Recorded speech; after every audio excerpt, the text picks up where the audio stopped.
brain works, what makes us tick. Join me, Greg Woods, every Wednesday morning for all the latest news on the brain, on aging, and the science behind it all. It's The Mind Boggles, every Wednesday morning at 8:30 on AM 1400 KVFD. Thrifty White Community Health Corner. Are you taking vitamins or supplements? Did you know that some have the potential to interfere with some prescription medications? It's important to discuss all of the vitamins, herbal supplements, and over-the-counter medications you're taking with your pharmacist. Make a list of your supplements, bring them in on your next trip to Thrifty White Pharmacy.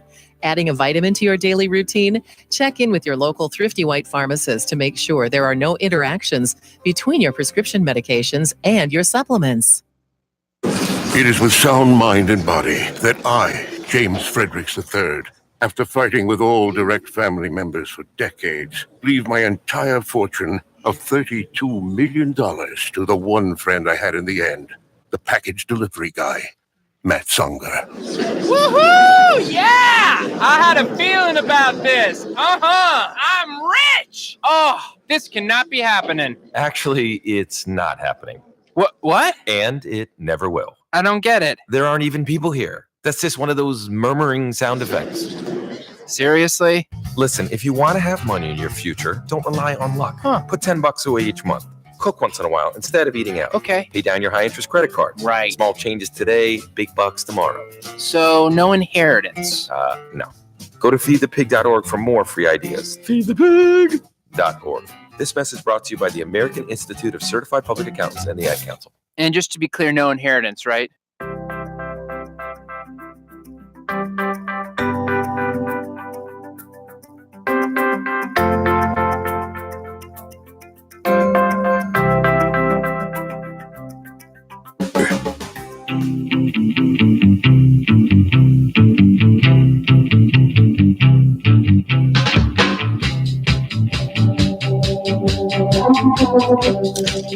Just heard the president selling his program to put illegals in sanctuary cities. He said, hey, they got open arms. They say they want more. They say they're a perfect place. Well, we got a lot we can give them. You know I love it. I hope you have a great weekend, my friends, and plan to myself be back here on Monday, revved and ready with whatever has happened. Blue Ribbon, Pelham Waters.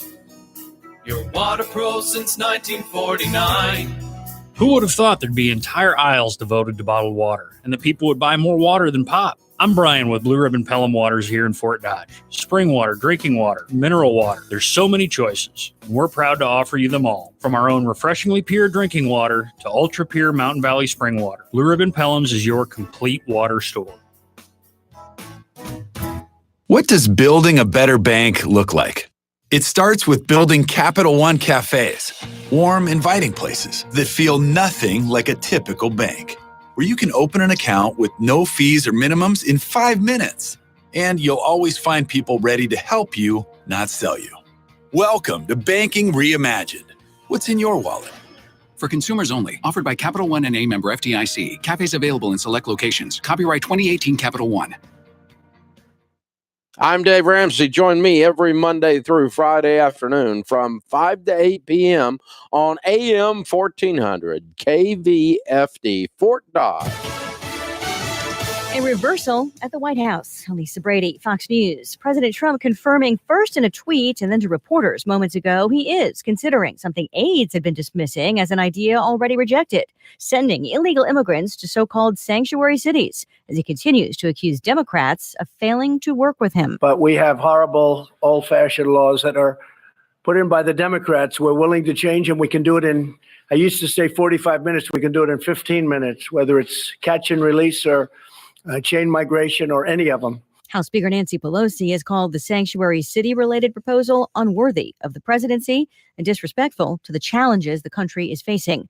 Meantime, the president continuing his push to be in the forefront of the next frontier of broadband. The race to 5G is a race America must win, and it's a race, frankly, that our great companies are now involved in. We've given them the incentive they need. it's a race that we will win. Some U.S. cellular giants are already expanding their infrastructure, the administration hoping to help speed that process. And the president also wants part of the focus to be on rural areas that still have no broadband access. Police are investigating a possible attack on a child at the biggest mall in the country. Fox's Jeff Manasso has this live. Lisa, witnesses tell police a man threw a 5-year-old child from the third-floor balcony to the ground floor below at the Mall of America. The child critical and now hospitalized. The suspect, a 24-year-old man in police custody. At this time, we do not believe there is a relationship between the suspect and the child or the family of the child. And we are actively investigating as to why this incident occurred. Bloomington Police Chief Jeff Potts, the southeast corner of the mall remains closed for crime scene investigators. Police say there is no threat to the community at large. Lisa. Thanks, Jeff. This is Fox News. With PatriotSoftware.com, accounting and payroll, keep your time and money. Mike Campbell here, serial entrepreneur. Here's what our payroll customer, Laura, thinks about us. Patriot Software and their amazing team are a crucial part of our business. They handle the details of payroll and tax payments, so we can focus on delivering exceptional customer service to our own clients. Patriot's payroll is affordable, easy to use, and it keeps us organized. They're receptive to their customers and strive to demonstrate that each day. Without a doubt, we will be using their payroll services for many years to come. Thank you, Patriot Software. 5 stars. Go to PatriotSoftware.com to get your payroll pricing for up to 100 employees. Use promo code RADIO and get 2 months of payroll processing free. That's PatriotSoftware.com. With PatriotSoftware.com, accounting and payroll, keep your time and money. U.S. lawmakers on both sides of the aisle are cheering the arrest of WikiLeaks founder Julian Assange. Some British lawmakers, though, are on his side as Assange fights extradition to the U.S. Britain's opposition party urging the government here not to hand Julian Assange over to the United States after he was removed yesterday from Ecuador's London embassy. Labour Party leader Jeremy Corbyn saying the US is prosecuting Assange because he exposed evidence of atrocities in Iraq and Afghanistan, but his website published American military secrets. Assange's legal team is vowing to contest a US extradition bid, setting up a court fight that could last years. In London, Simon Owen, Fox News. Assange is charged with conspiracy to commit computer hacking, accused of helping former soldier Chelsea Manning in a record leak of classified military documents. Google is responding after facing a backlash for the way it described a pro-life film. Supporters of pro-life film Unplanned taking aim at Google, tweeting screenshots of searches listing the genre as drama/propaganda. Google says its knowledge graph found a large volume of content describing the film this way. It has since removed the label. A rep for the company saying in a statement, "When we are made aware of disputed facts in our knowledge graph, we work to fix the issues as we've done in this case." Fans of Unplanned recently accusing Twitter of unfair treatment after it temporarily suspended the movie's account. Twitter says the film's handle was linked to another page which violated its rules. Kristen Goodwin, Fox News. The latest round of company earnings reports are underway, and it's rallying Wall Street after some positive showings from banks, helping to ease recent concerns about a global economic slowdown. An hour to the close on Wall Street, the Dow is up 238 points. I'm Lisa Brady. This is Fox News. Your news, your town, your station. KVFD News when it breaks.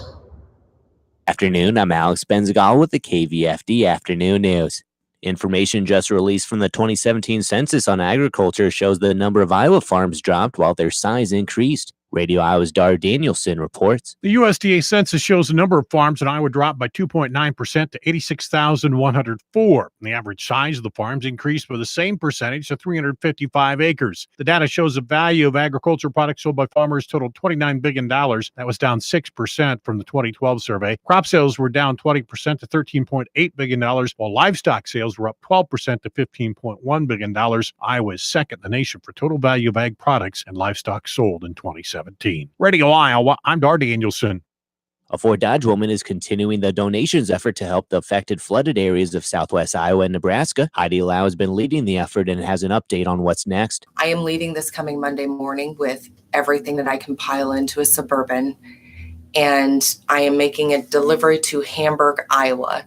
And from there, it will be distributed throughout the communities that specific location is working with, such as like Plattsmouth, Nebraska. Lau, who's an account executive at Alpha Media radio stations in Fort Dodge, says Iowa Central Community College's Transportation Technology Center is helping transport donations to affected communities. On Friday, April 26th, we will have a trailer from Iowa Central Transportation dropped at Chemna Auto here in Fort Dodge. Darren and I will then be broadcasting live from 6 o'clock Friday morning to 10 o'clock Friday morning, inviting people to come and drop their donations off there.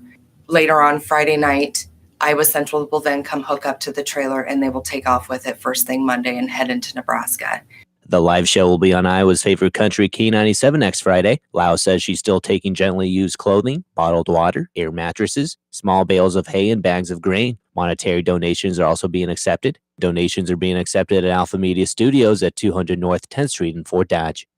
A new business is having its grand opening at the Crossroads Mall in Fort Dodge today. Amanda Peart is the owner of Personal Expressions, and she says that she created Personal Expressions to combine her passions of doing hair and making art. Peart says that the hair studio will provide affordable prices for the community. Also, it provides a good place for up-and-coming stylists that want to be in charge of their own business for an affordable price to rent their own spot. Peart will also be doing art classes for the community. Crossroads Mall General Manager Melissa Verscher says that Personal Expressions is a unique addition to the mall. It's great having Personal Expressions here, and Amanda's added something different. She's added the hair, which people are used to seeing as an entity in the mall, but she added the art, which is something out of the box, and that's exactly what we're trying to do right now. For more information about Personal Expressions, check out their Facebook page at Personal Expressions Art.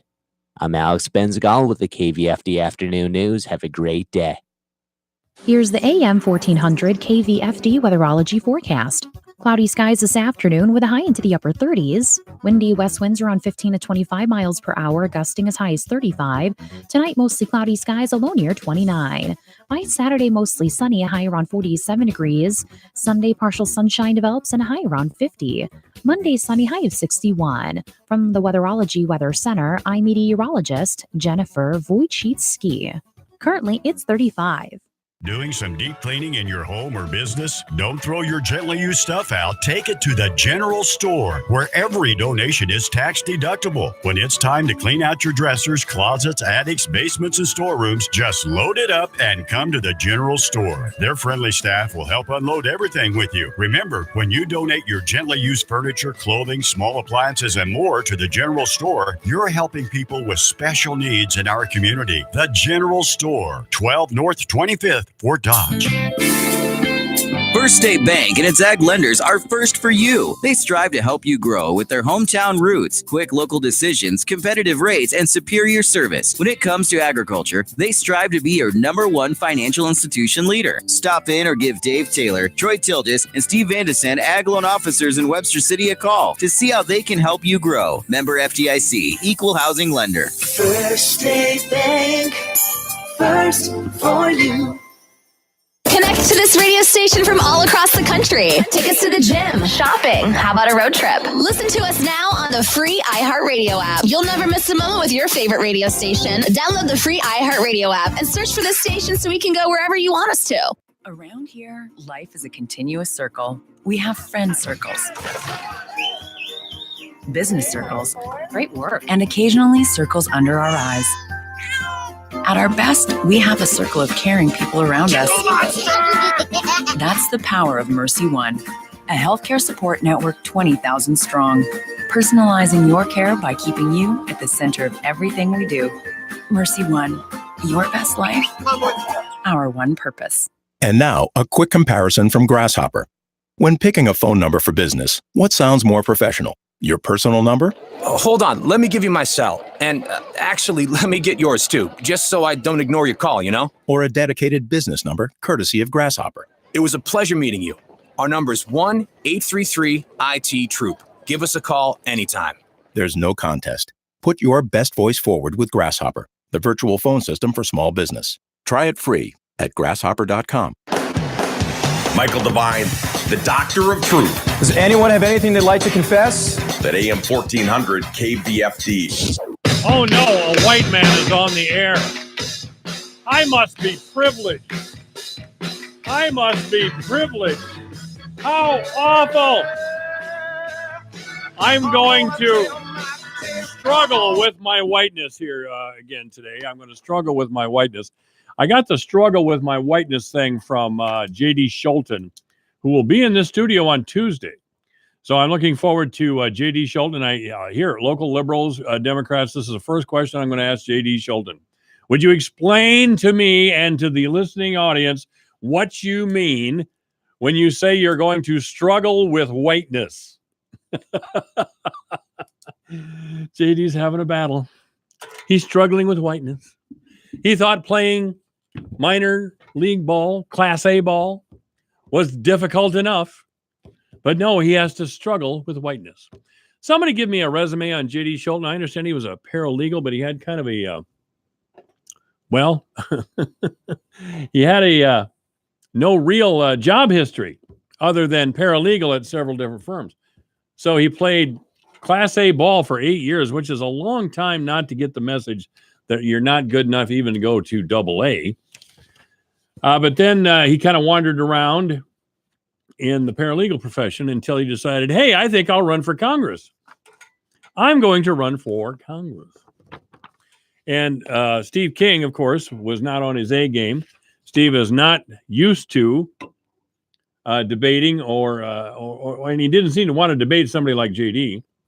So he sat up there on what he thought was his lead and he nearly got beat. Well, Steve knows he's in trouble now. Steve King knows he's in trouble. And he's not in trouble from J.D. Scholten. I mean, I'm not going to be real nasty to J.D. Scholten because he's not a threat. He's not going to be the Democratic Party nominee this time around. The Democrats really think they have a shot at the congressional fourth. Of course, they took out a couple of Republicans in the last election cycle. I think they're overplaying their hand, but they have to try to take the congressional fourth no matter what. I mean, Cindy Axne, they got a big vote out of Polk County, and she beat David Young, which is too bad because David Young was really a decent man. And I don't think he was any kind of right-wing radical or anything. But in the 17-county congressional third, Cindy Axne, of course, won one county, but it was the most important county, the Polk County. And she took the seat from David Young. The other 16 counties went for Young. Finkenauer, Amy Fink, I guess she's and I don't, I've never met her, never seen her, but I know people in Dubuque County where she's from. She's well thought of. She has a great personality, very strong personality, outgoing personality, and friendly to all. And she beat the rather crabby Rod Bloom. Rod Bloom was a successful businessman, and he beat a unpopular Democrat, Pat Murphy. I think it was Pat, wasn't it? Yeah, it was Pat Murphy.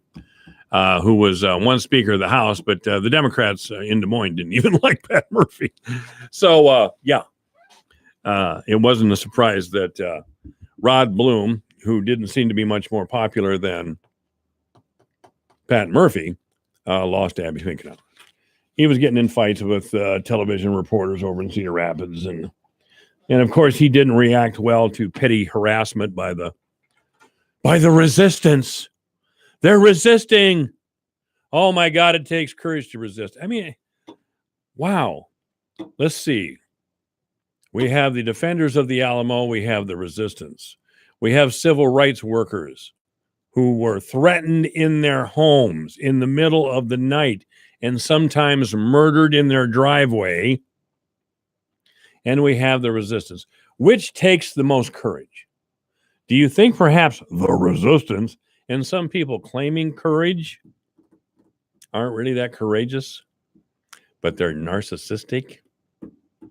They're narcissistic. I want you to do something.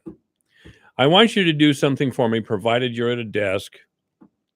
If you can, Google Nancy Pelosi's house. Would you do that? Again, don't try to do it if you're in your car, for God's sake. But if you can, safely, Google Nancy Pelosi's house. I have. It is an extraordinary home. sitting on a hill in San Francisco on Riverside Drive, one of the most exclusive neighborhoods in the beautiful city of San Francisco. It has a sweeping view of the bay. It is a beautiful home. Check out the aerial shot if you can. It is a majestic home and grounds that would rival any Southern planters in the pre-Civil War. Believe me. I mean, our concept of a planter's home pre-Civil War was gone with the wind. But yeah, it's in the neighborhood. It's a Victorian home, not the old-style Southern planter home. More Romanesque. But it is an impressive home. So I'm asking you to do this.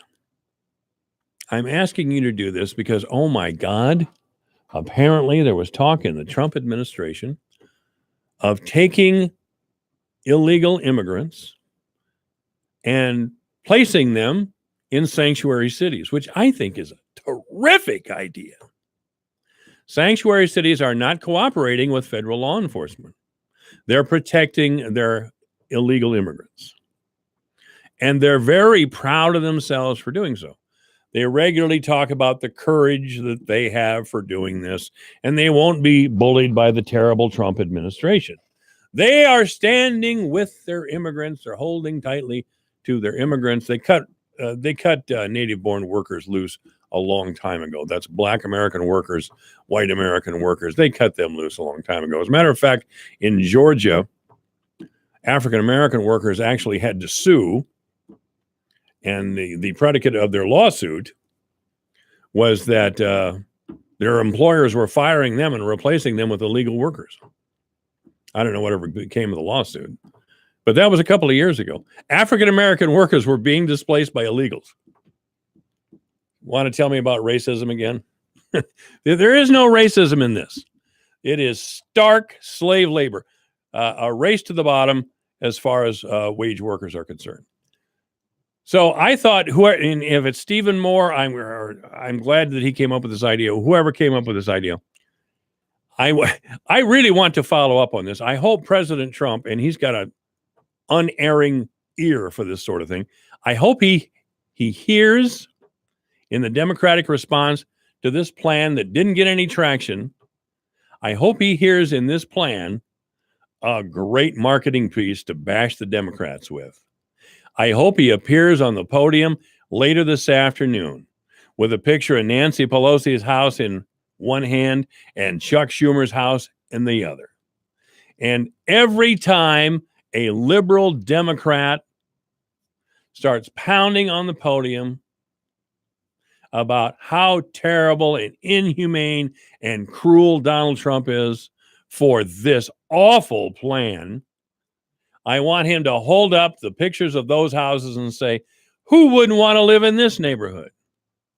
I mean, if these liberal Democrats like Nancy Pelosi are really, really concerned about illegal immigrants, they want them to come into our country, they should welcome them into their neighborhood. Now, I'll tell you what, I'm an old white guy and I got an old car.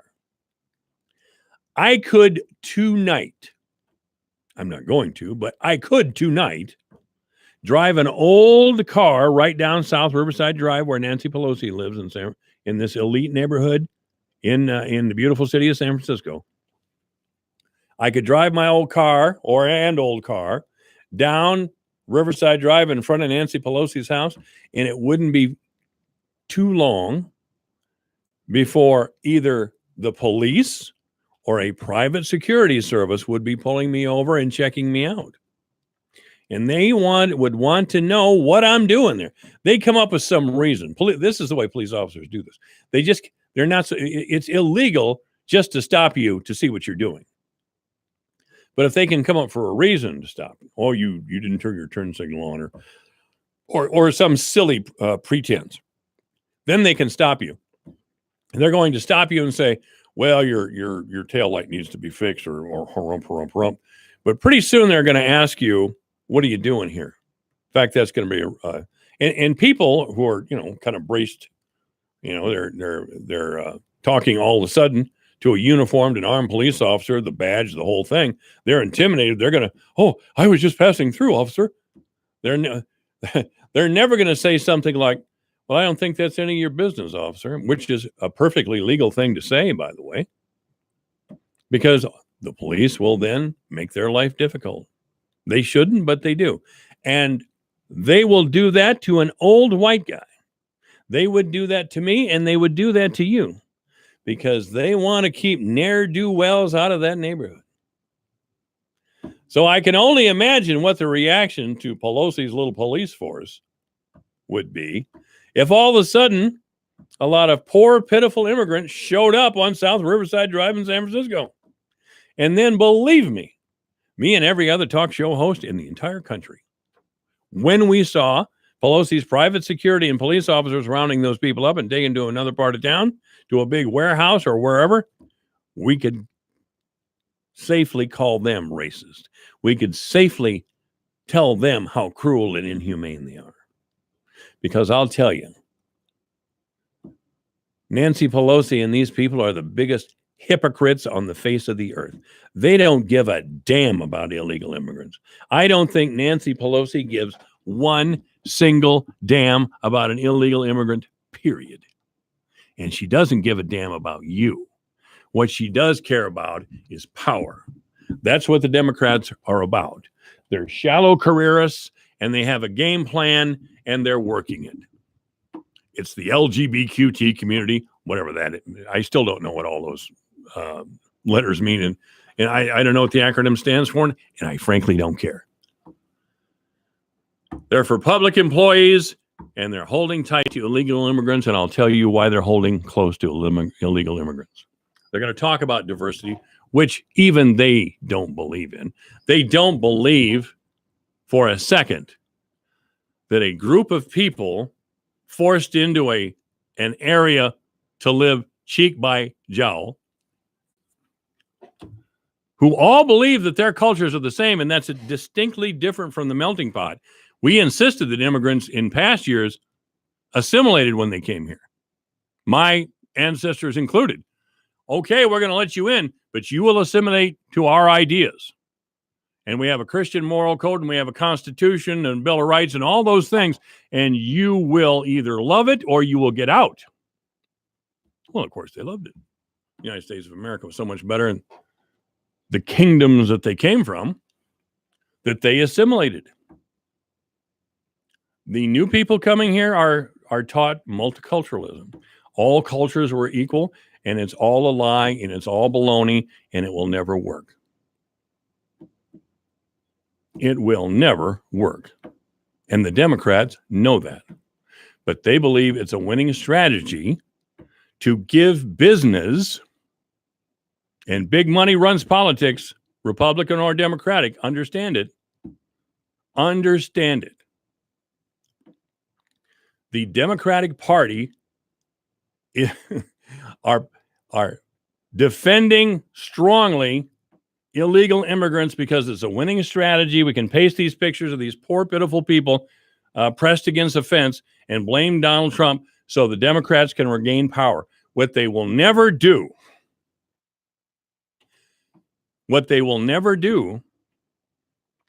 is tick off big business, because big business are their allies, and big business wants cheap labor. They demand cheap labor. The U.S. Chamber of Commerce is constantly talking about cheap labor, and that's what this is really about. The dignity of the American worker has been stripped away by people like Beto O'Rourke, who came here a week ago and told us that these illegal people are here doing the jobs that Americans don't want. Of all the terrible things to say in an old packing plant town, that Texas meathead had to tell us that. And you know something? In a room full of Democrats, some of them whose fathers and grandfathers half killed themselves in packing plants, working long hours under very difficult conditions, they just sat there and went, yes, Beto, they're too lazy. They're too lazy. Even though they exist today because of a unionized packing plant workforce that no longer exists. Yes, Reagan broke the unions. And yes, Bill Clinton finished them off. 226 at AM 1400 KVFD, the voice of Fort Dodge.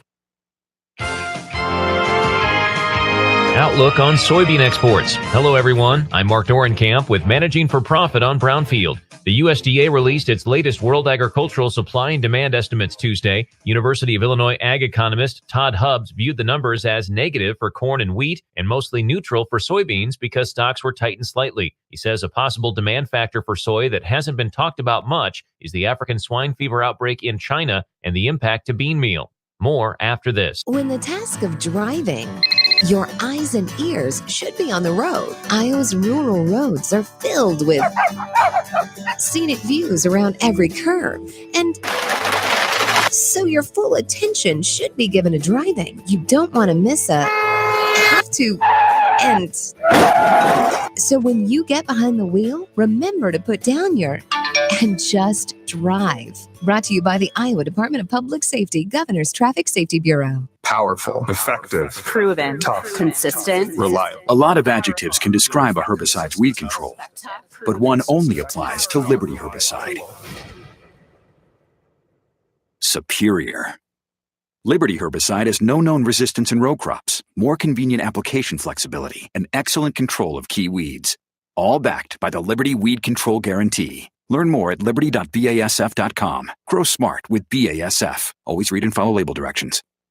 University of Illinois ag economist Todd Hubbs tells Brownfield while the African swine fever outbreak in China is friendly to U.S. hog prices, it could adversely affect soybean demand. Could be up to 20% of a herd loss in China. It's spread into Vietnam some.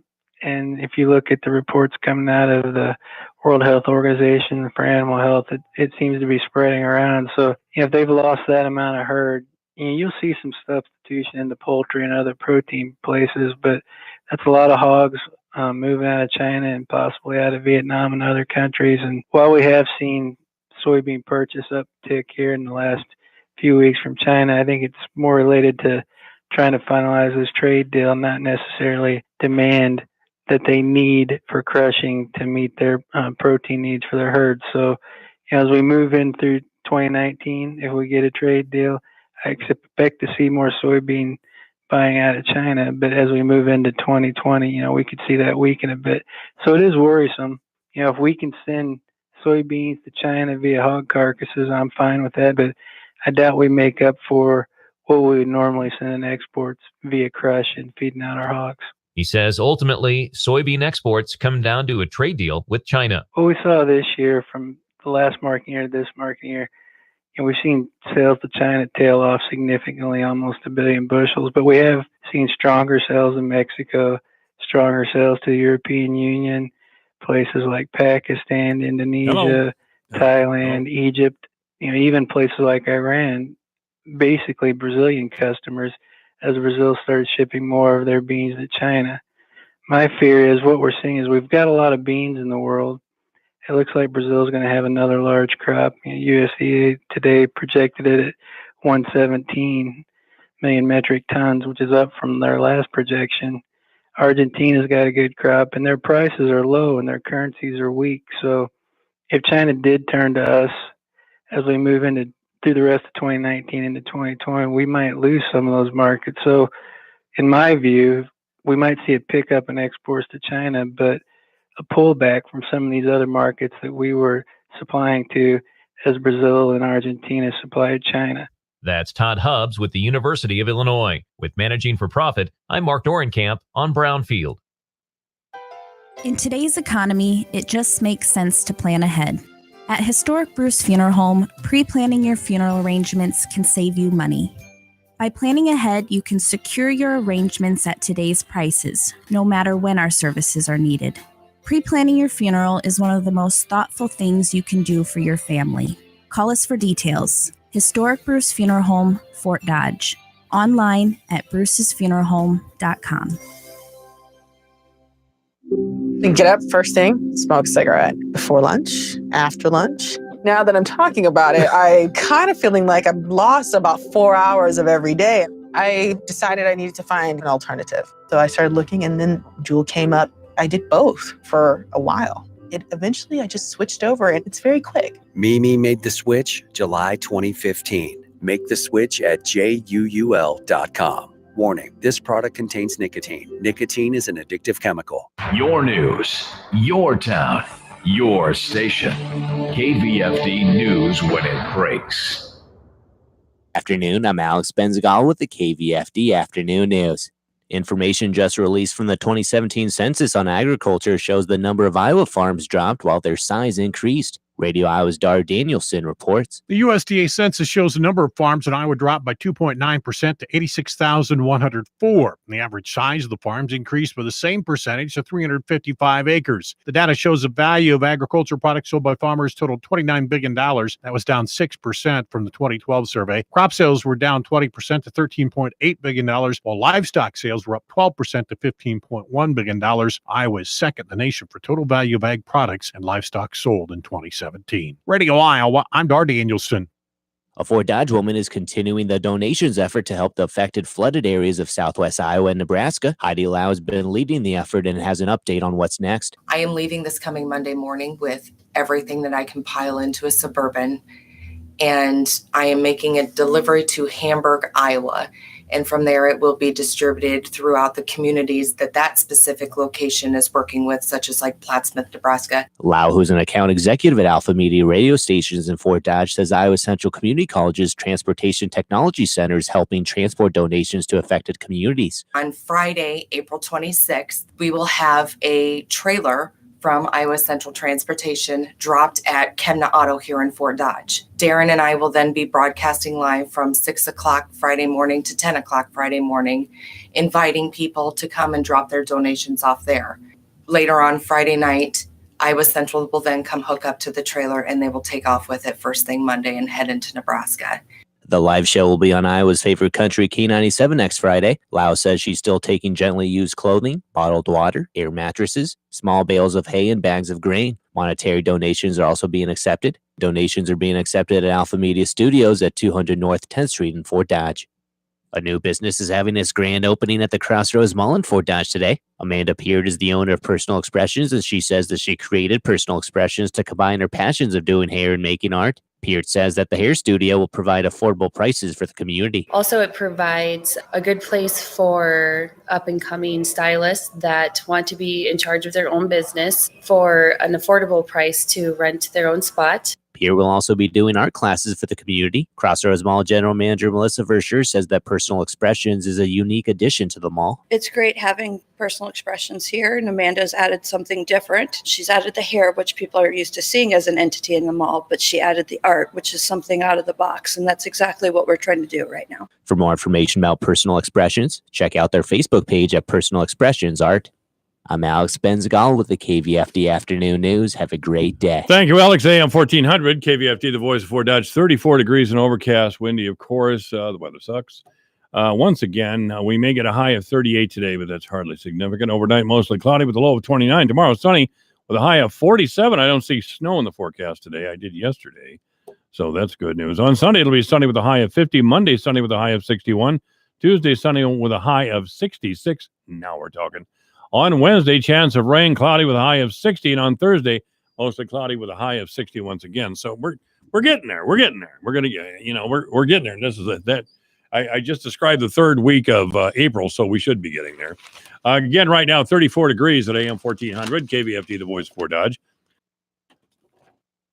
Obituaries this hour brought to you by Gunderson Funeral Home and Cremation Services at 1615 North 15th Street, Fort Dodge.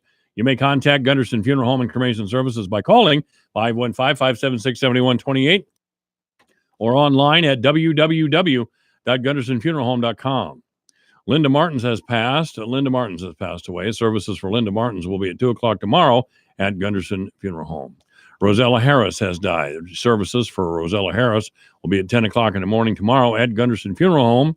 And Rachel Hare has passed away. Services for Rachel Hare were this morning. Obituaries this hour brought to you by Gunderson Funeral Home and Cremation Services at 1615 North 15th Street, Fort Dodge. You may contact Gunderson Funeral Home and Cremation Services by calling 515-576-7128 or online at www.gundersonfuneralhome.com. 2:36. I believe I'm talking with the fabulous Janice Valentine. How are you, Janice? I'm fabulous, Mike. How about you? I'm real good. And we're going to talk with the fabulous Janice right after the closing market report. Here's how the markets closed on Thursday. I'm Jesse Stewart reporting for Dwayne Murley. Grains were lower on Thursday. May soybeans down 6 3/4 at $8.95 1/4. July down 6 1/2 at $9.08 3/4. November beans down 6 1/4 at $9.28 1/4. Soybean meal for May down $2.90 a ton at $307.20. May bean oil down 9 points at $28.98. May core down 1 3/4 at $3.60. July core down 2 at $3.68 3/4. December core down 2 1/4 at $3.88 1/2. May Chicago wheat 2 1/2 higher at $4.60 1/2. May Kansas City winter wheat up 4 1/4 at $4.30 1/2. Spring wheat 2 to 4 higher. Feeder cattle higher. April up 25 at $145.42. May up 62 at $149.85. April live cattle up 12 at $126. June live cattle up 47 at $120.42. August live cattle up 37 at $117.37. And the hog trade, April up 32 at $79.22. May hogs up 142 at $88.40. June hogs up 125 at $97.70 on Thursday. I'm Jesse Stewart reporting. This is AM 1400 KVFD, the voice for Dodge. Our friend Janice Valentine is here. She's an attorney in town with Valentine Law Office PC, practicing primarily in workers' compensation and personal injury. You may contact Janice Valentine in the Valentine Law Office by calling 515-955-5544. She's at 415 the Boston Center, 809 Central Avenue, Fort Dodge, at www.valentinelaw.net or at jvalentine@valentinelaw.net. Always glad to have you on the air, Janice. It's always good to be here, Mike. All right. Of all the terrible mass shootings, we start out so sunny, don't we? Oh, hi, Mike. Oh, hi, Janice. How you doing?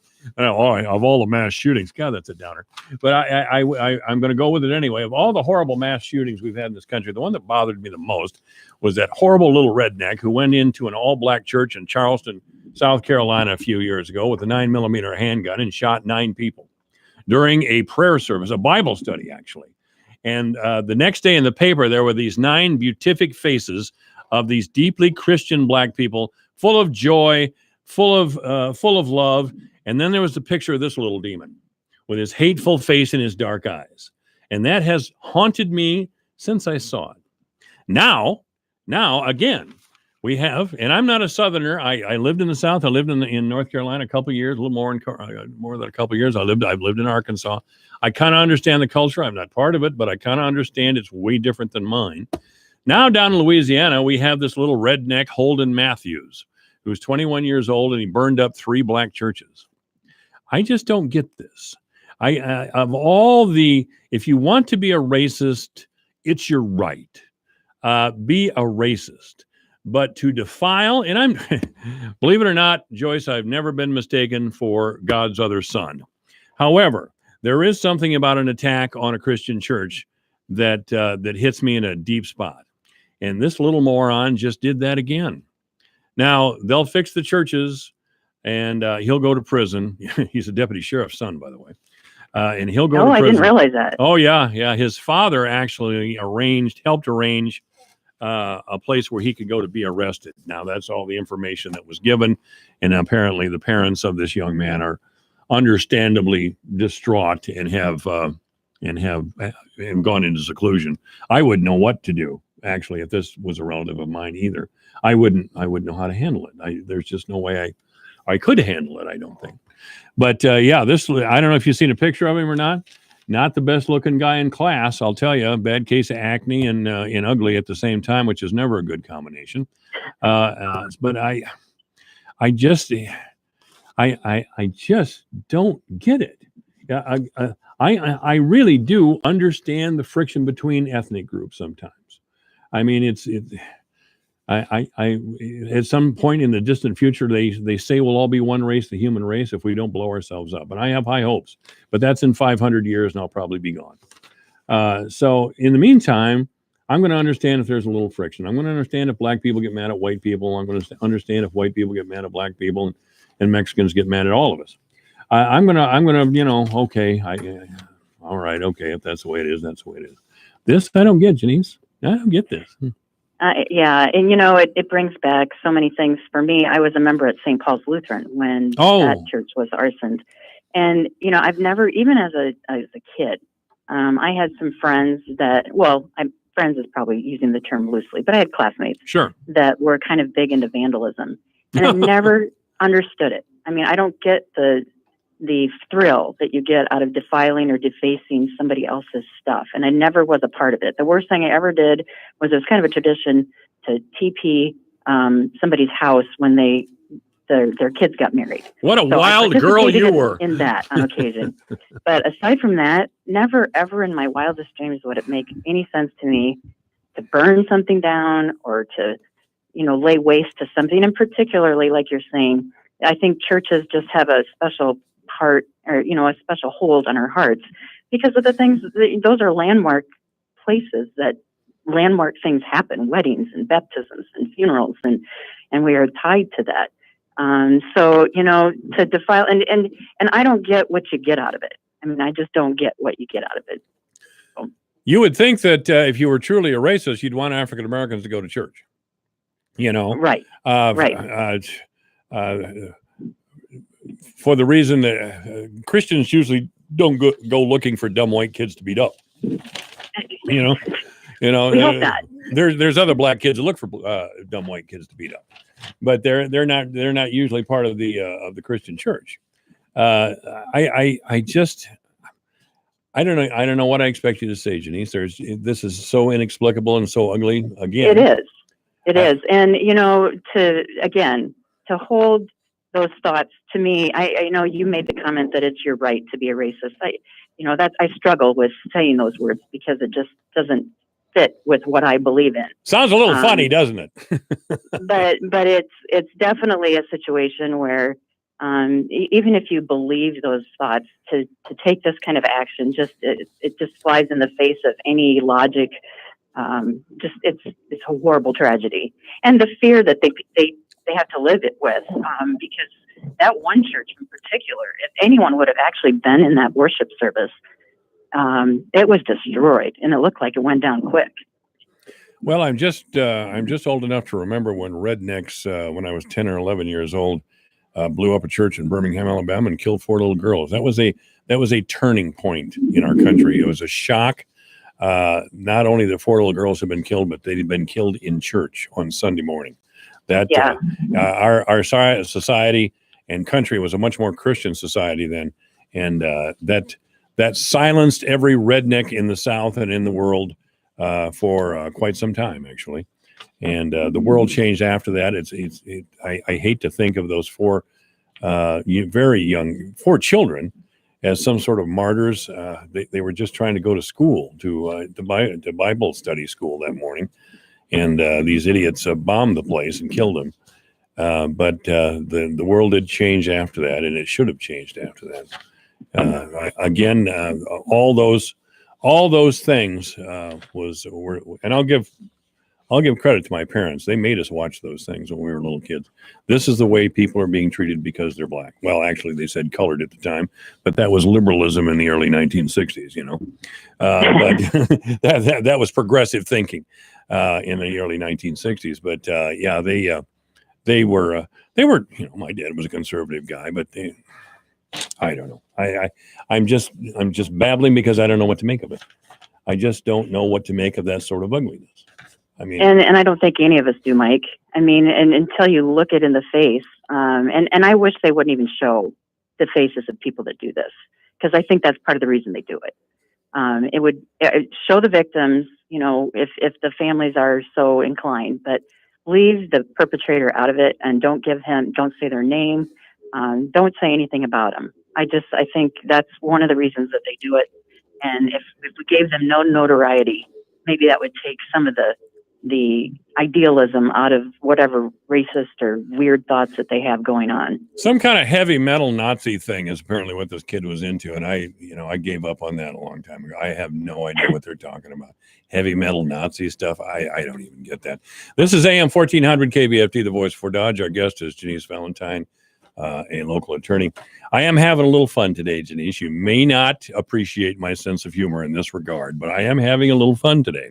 Apparently, at some time recently, within the bowels, now this is a scary thought, within the bowels of the Trump administration, there was a discussion about rounding up illegal immigrants to our country, desperate people, and taking them to sanctuary cities.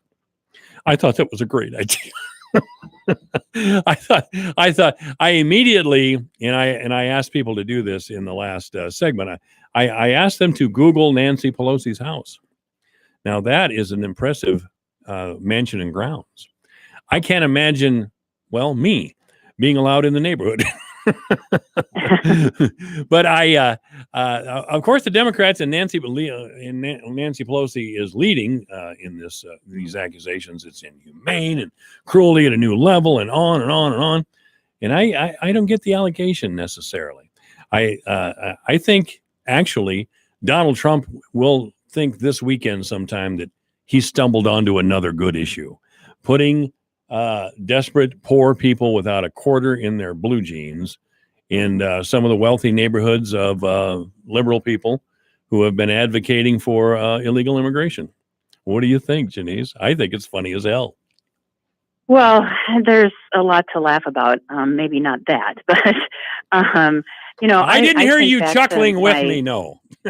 Well, I think back to my days growing up near Storm Lake. That was where our church was. So I was in Storm Lake a lot. And back in the day, of course, when Governor Ray was in charge, there is an influx of Laotians that came, and a number of them settled in Storm Lake.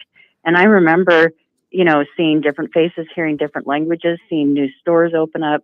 But the community was welcoming, I felt. Now, maybe, again, it probably looked different to them than it did to me from the outside. But, I think sometimes we forget all the benefits that come with adding diversity to our communities, and the treasures that we can learn, because those folks added so much to the community at large in Storm Lake, and still do to this day. So,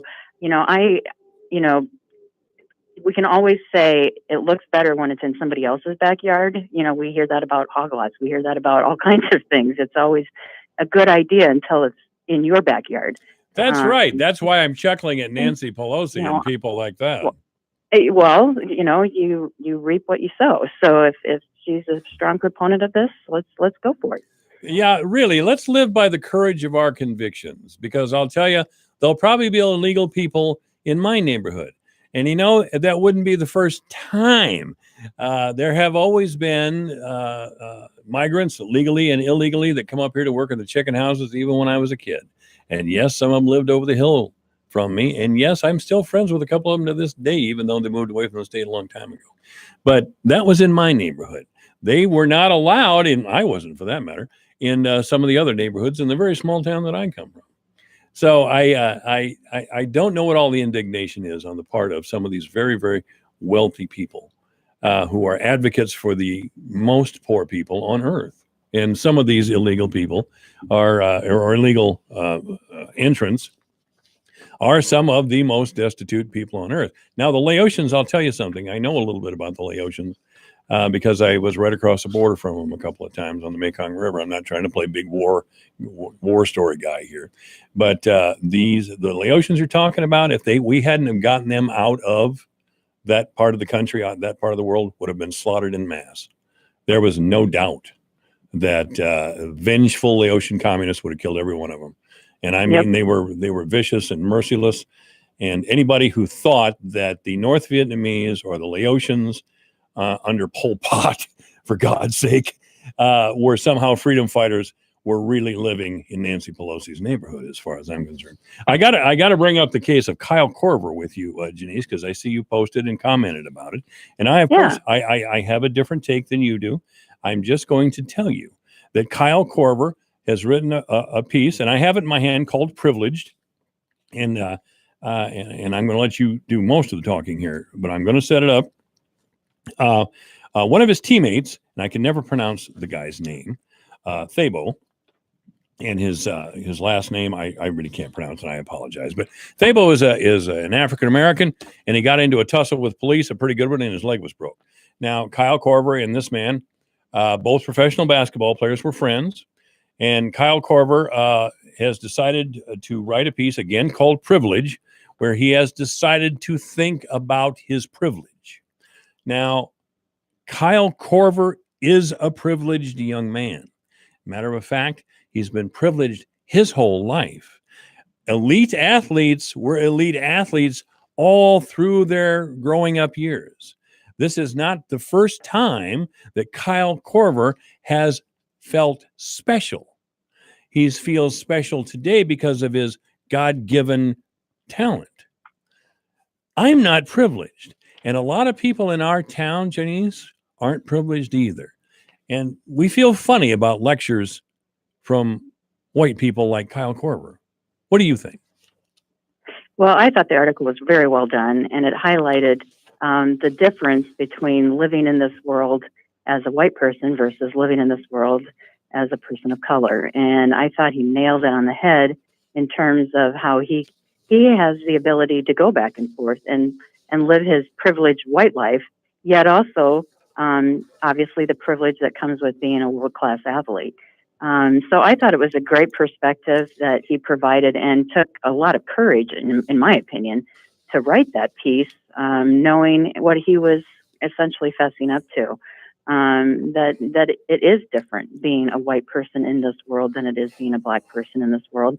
And he gets to see that up close and personal in light of his viewpoint and where he gets to sit in the stage of where we are. So, again, I thought, being your idea of white privilege and my idea of white privilege very different, because I think all of us are privileged to live in a white society. That doesn't mean we're rich. That doesn't mean we're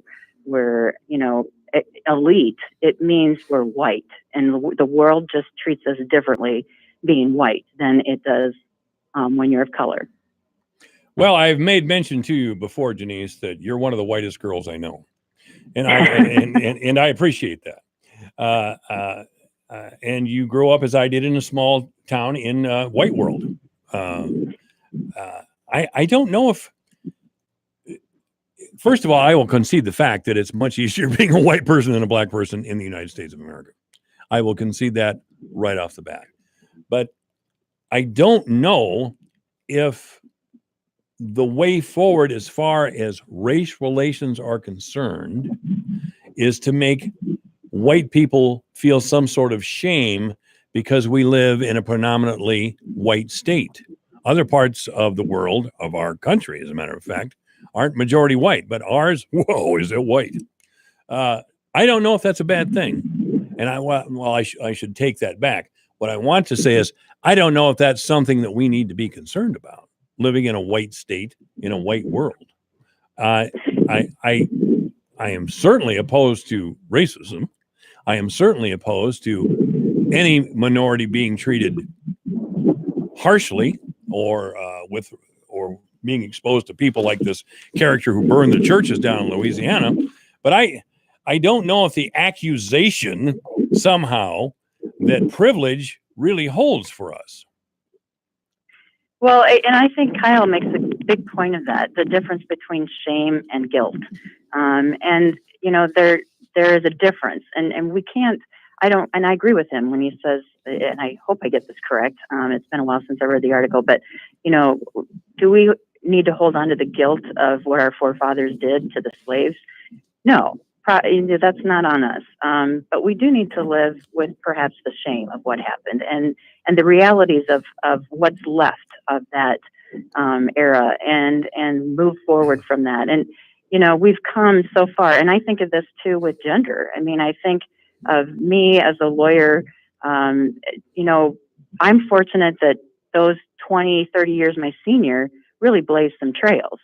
And that's huge in that sense. And we have African Americans doing the same thing, blazing trails. But that doesn't mean we're quite there yet. And that doesn't make us bad people. It makes us hopefully want to achieve better and continue to improve. By the way, Kyle Korver in his piece brings up the fact that there was a racist heckler at a basketball game. Right. Just a dumb. You know where that was? No. Louisiana. The same. Really? The same state that Holden Miller Jr. here was burning churches down in. I have lived in the South, and I hesitate to bang other states. I mean, they could certainly look at us and make remarks that would be true, but the South has got its own particular kind of evil. going on there sometimes. I know when I was in North Carolina in the mid 1980s, and here I was the boss of the beach, and I was from Algona, Iowa, but somehow I get out there, and I'm Michael Devine in the morning, the boss of the beach. One of our biggest advertising clients was a Honda dealer who was also a member of the White Knights, and he was very matter of fact about his feelings on race relations. And he was an unapologetic racial supremacist. And by the way, that was at the time a prevailing attitude in the South, and the black folks knew it and the white folks knew it, and that's just the way they were. I was appalled. I made a lot of money out there, but I didn't like the place and came home for less money. That's how smart I am. But I didn't. We had a little boy at the time. He's almost 37 years old now. I just didn't want him growing up out there with that sort of idea. I just didn't. I don't think that makes me a hero or an upstanding citizen or an outstandingly moral man. It's just I have my principles, and then, boy, I'm just not going that way. Well, and I'm glad to hear that. That's good. It is. Yeah. Algona did well. Well, I really think it's about the parents that you had, and again, my parents certainly had their flaws, but they weren't people who hated other people for what they were. When it came to race relations, anyway, and I have said several times that my father, who died 30 some years ago, he would never understand a world where he couldn't smoke cigarettes in public and gays could get married. So it's just as soon he's gone. he would never understand a world like that. Anyway, Janice, Virginia. We should have talked basketball. We got involved with all these other things, but Virginia and Texas Tech had a hell of a game, and Virginia won. And here we go. We'll wait till next year, I guess. Yep. It's always a new year. Have a great weekend, Janice. Likewise, Mike. Nice to talk with you. Always. AM 1400 KVFD, the voice of Fort Dodge. Flood victims in Nebraska need our help. Alpha Media Fort Dodge is a designated donation site for the thousands of displaced people in Nebraska. Items needed are cleaning supplies, toiletries, diapers and baby wipes, new pillows and blankets, heavy-duty trash bags, snacks, bottled water, pet food, hygiene items, and of course, cash. If you can help our neighbors in Nebraska, please drop off your donations at our studios, 200 North 10th Street. All items will be delivered to Nebraska on Friday, April 26th. Special shout out to Chemna Auto at Fort Dodge for all the help. Thank you from all of us at Alpha Media. Blue Ribbon, Pelham Waters, your water pro since 1949. Do you have questions about your water? What is a whole home filter? Is my softener working or not? Can I get rid of that red stain around the sink? I'm Brian with Blue Ribbon Pelham Waters. We're here to fix problem water. We'll work with you to find the right solution for you. We've been serving the Fort Dodge area since 1949. Let us serve your water treatment needs. Sales, service, rentals. Blue Ribbon Pelham Waters, your complete water store. This is Chris Heslop with Star Energy FS. I understand that time is a precious commodity, especially when it comes to your operation. That's why I am dedicated to be the best at providing business solutions for your operation. FS proudly supports the local communities we serve and is committed to helping your operation continue to run smoothly so that you can spend more time with those you care the most about. Star Energy FS is your local, reliable supplier for fuel, lubricant, and propane needs. FS, the people and the products to take you further. What does building a better bank look like? It starts with building Capital One cafes, warm, inviting places that feel nothing like a typical bank, where you can open an account with no fees or minimums in 5 minutes. And you'll always find people ready to help you, not sell you. Welcome to Banking Reimagined. What's in your wallet?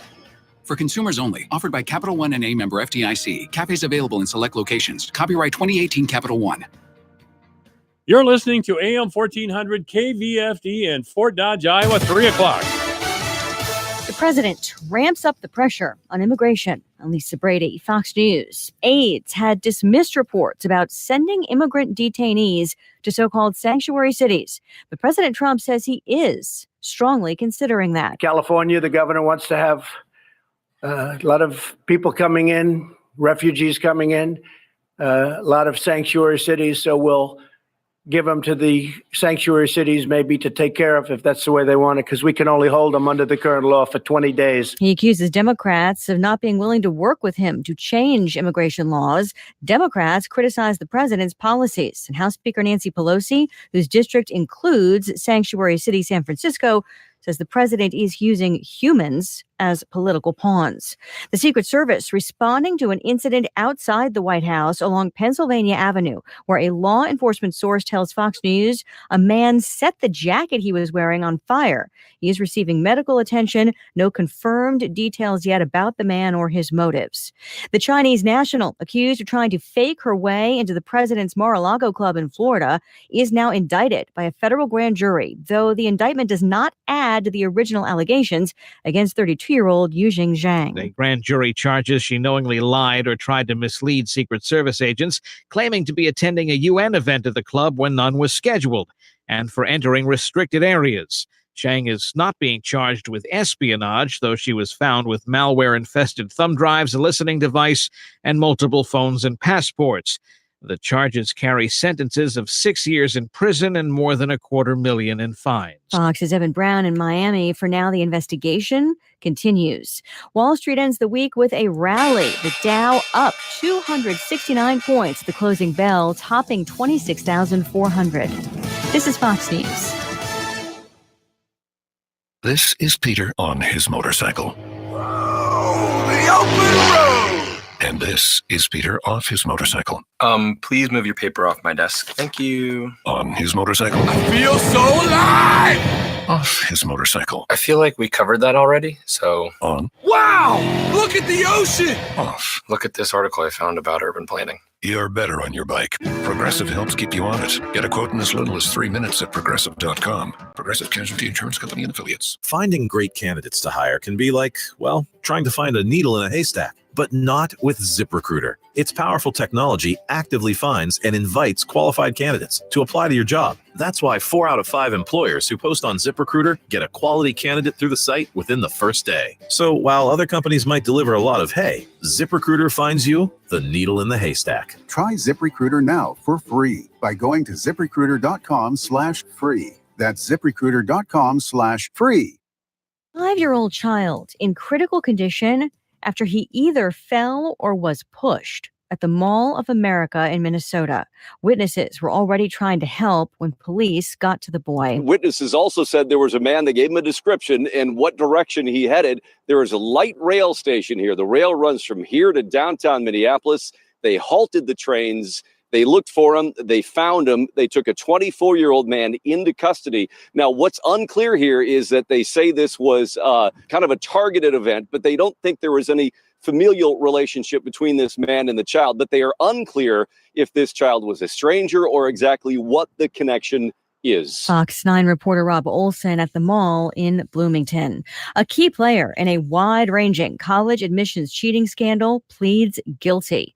Prosecutors call Mark Riddell the brains of the scam. He admitted his key role in the college admissions scandal. He was the guy who would sit in the room with students taking the SAT or ACT exams, acting as proctor, but he would also take the test himself or would change wrong answers after the kids left the room. Prosecutors say he didn't have inside information. He was just that good and could get a perfect score on demand. He admitted to the court that he did this for 7 years, collecting about $10,000 per test, even purposely leaving some answers wrong to avoid suspicion. Fox's Rick Leventhal. Riddell had already been suspended from his job as director of college exam prep at IMG Sports Academy. Under his plea deal, he could face less than 3 years in prison instead of up to 20 years.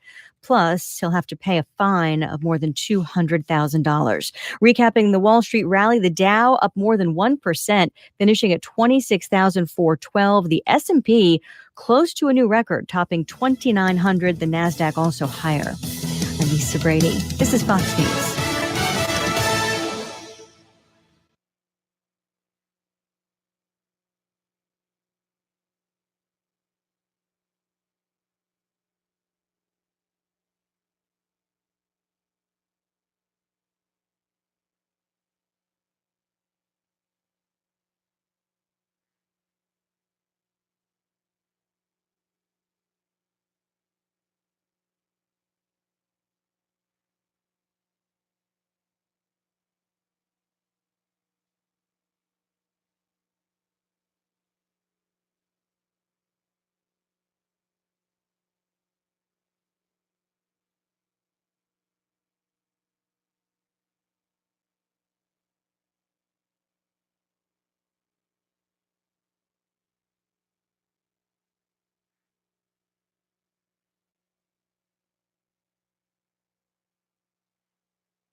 Your news, your town, your station. KVFD News when it breaks. Afternoon, I'm Alex Benzgal with the KVFD Afternoon News. Information just released from the 2017 census on agriculture shows the number of Iowa farms dropped while their size increased. Radio Iowa's Dar Danielson reports. The USDA census shows the number of farms in Iowa dropped by 2.9% to 86,104. The average size of the farms increased by the same percentage to 355 acres. The data shows the value of agricultural products sold by farmers totaled $29 billion. That was down 6% from the 2012 survey. Crop sales were down 20% to $13.8 billion, while livestock sales were up 12% to $15.1 billion. Iowa is second in the nation for total value of ag products and livestock sold in 2017. Radio Iowa, I'm Dar Danielson. A Fort Dodge woman is continuing the donations effort to help the affected flooded areas of southwest Iowa and Nebraska. Heidi Lau has been leading the effort and has an update on what's next. I am leaving this coming Monday morning with everything that I can pile into a Suburban, and I am making a delivery to Hamburg, Iowa. And from there, it will be distributed throughout the communities that specific location is working with, such as like Plattsmouth, Nebraska. Lau, who's an account executive at Alpha Media radio stations in Fort Dodge, says Iowa Central Community College's Transportation Technology Center is helping transport donations to affected communities. On Friday, April 26th, we will have a trailer from Iowa Central Transportation dropped at Chemna Auto here in Fort Dodge. Darren and I will then be broadcasting live from 6 o'clock Friday morning to 10 o'clock Friday morning, inviting people to come and drop their donations off there. Later on Friday night, Iowa Central will then come hook up to the trailer and they will take off with it first thing Monday and head into Nebraska.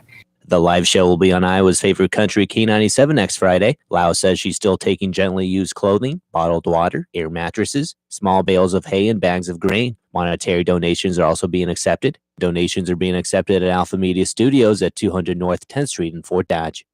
A new business is having its grand opening at the Crossroads Mall in Fort Dodge today. Amanda Peart is the owner of Personal Expressions, and she says that she created Personal Expressions to combine her passions of doing hair and making art. Peart says that the hair studio will provide affordable prices for the community. Also, it provides a good place for up-and-coming stylists that want to be in charge of their own business for an affordable price to rent their own spot. Peart will also be doing art classes for the community. Crossroads Mall General Manager Melissa Verscher says that Personal Expressions is a unique addition to the mall. It's great having Personal Expressions here, and Amanda's added something different. She's added the hair, which people are used to seeing as an entity in the mall, but she added the art, which is something out of the box, and that's exactly what we're trying to do right now. For more information about Personal Expressions, check out their Facebook page at Personal Expressions Art. I'm Alex Benzgal with the KVFD Afternoon News. Have a great day. Here's the AM 1400 KVFD weatherology forecast. Highs around 38 this afternoon under overcast skies, west winds 20 to 25 miles per hour. Lows dip down to about 29. Tonight, partly cloudy. Sunshine mixed with clouds at times again. Tomorrow, highs around 47. Mainly sunny Sunday with highs around 50. 61 Monday. From the Weatherology Weather Center, I'm meteorologist Jennifer Wojcicki. Currently, it's 34. First State Bank, first for you. First State Bank and its ag lenders are first for you. They have the desire to work with you and the authority to make their decisions locally. They strive to be your #1 financial institution leader. Stop in or give Jennifer Hansen, Rob Dickey, or Josh Kibbe in Humboldt a call to see how they can help you grow. Member FDIC, Equal Housing Lender. First State Bank, first for you. Michael Devine at AM 1400 KVFD. Listen to this. Making radio great again. Okay, this is AM 1400 KVFD, the voice of Fort Dodge. This, of course, the most exciting hour in radio in the state of Iowa, perhaps the entire Midwest. This is our legislative hour. It's not as exciting otherwise. Well, let me put it this way. It's just not that exciting when Senator Kreinberg is here. But when the Assistant Majority Leader of the Iowa House for this district, Mike Sexton, is here, ladies and gentlemen, it's pretty damned exciting and impressive. And Mike Sexton is here. Oh, you're here too, Ann. Representative Miller is here. I did it again. Nice job. Nice job. Well, you know what? I before I got on the fold, you called Janice Joyce. Did I call her Joyce? What are you? You're slipping. You are slipping, buddy. Well, I'm having a stroke. Well, you're having something. I shouldn't even say that because at my age it couldn't be happening. I could just quit making fun. I guess I better. Representative Ann Meyer is here, and we're delighted as always, and Representative Mike Sexton as well. And of course, we're always glad to see the Scrapster. And I understand you two are conspiring to impoverish all our public employees. What is the matter with you two? Well, that's the rumor. That's the rumor. Heck, just get some migrants up here, the poor people, and they'll be firemen and EMTs and teachers. Yeah, wouldn't that be great? I've always thought that was the greatest thing. Let's start having those folks on the board come up here and take those jobs and see what happens with the Democratic Party. You guys don't want to touch that one, do you? All right, tell me what's going on.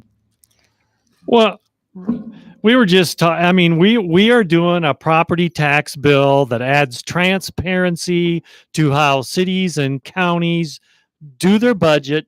And once again, the people that spend our tax money don't like that we're looking at how they're spending it, and they're coming all unglued. Well, that's right. That's the short of it. And so the rumors right now are rampant, aren't they? Just we're going to lay off people, and at the end of the day, if we cap it at 2%, it's a soft cap at 2% growth. And if cities and counties want to go over that, so be it. They can go over it. And if the citizens think it's important that they go over it, then life goes on as usual. But if the citizens think that, hey, you know what? They've seen the counties or the cities waste money in some kind of a situation, or they believe their property taxes are just too damn high, then the citizens have some recourse. The citizens can say, you know what, we want to hold you at 2%. Well, at that point, then the cities can say, oh, well, you know what, we might start losing some services if we do that. So that's a dialogue. When is it bad for our elected leaders to talk to the people they tax and explain to them how they spend their money? When did that become a bad deal? Well, it's just terrible that taxpayers might have something to say about how their tax money is spent, or even the amount they're taxed.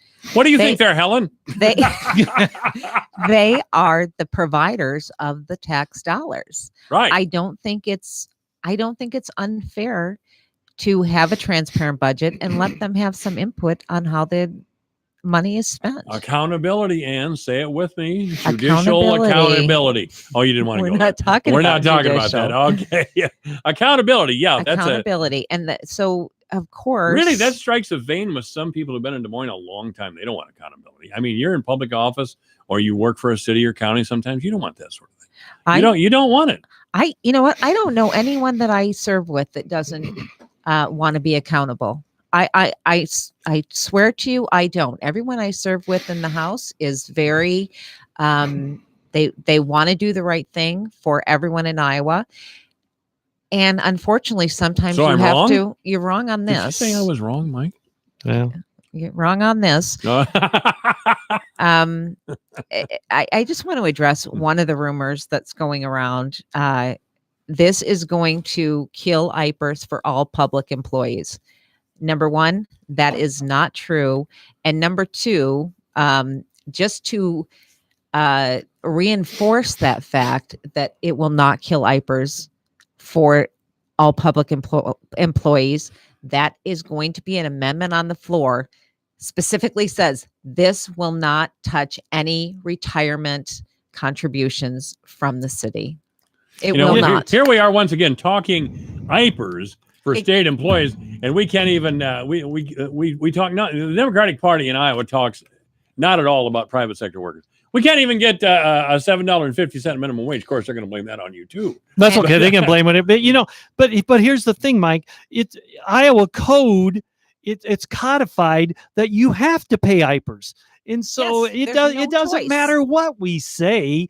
It's if you have a state or a county employee or a city employee, you have to pay IPERS. That's all there is to it. That has to get paid first. So So the problem is what then? Somebody pushed the prayer button down in Des Moines, as I said. The prayer button usually means is that the Iowa Democratic Party, through one of its support groups there, has pushed the button and call now, and here's their numbers and here's their email address. The Republicans are trying to take away, and we'll have that geeky looking guy auditor down there. Pretty soon he'll be doing some sort of audit to make sure we're not doing something wrong. I mean, they're just crazy. There are 4 calls to action that I have found on my Facebook calling legislatures because they're taking away your IPERS. 4? Yes, from different groups. Would you mind naming the groups? Iowa State Police Association was the one police of are in them. on this? They're Iowa usually State a little bit was- more. Let's see. I can't. I'd have to go through my Facebook, All right, and that okay. takes a long time. Well, But- text it to me because I'll talk about it for a week. By the way, I got a text. It was implied that I was wrong, but a well-known local senator said I was never wrong. So There you go. There we go. There we go. Senator Beal. Yes. I know. I kind of like Dale. Dale. Daryl. Geez. Maybe you are having a stroke, I buddy. may be Dale. Dale. If Beal. if your face starts to slide one side of it, we have a nurse here, so you're okay. We're good. We'll get you covered. We're all good. Okay. So this. So here's another thing we did this week. Okay. And this is, and I really do want to talk about this. And I know my colleague sitting to my right here, we don't agree on this, but we had to fix a work comp issue where a worker went off his seizure medicine. I agree with this.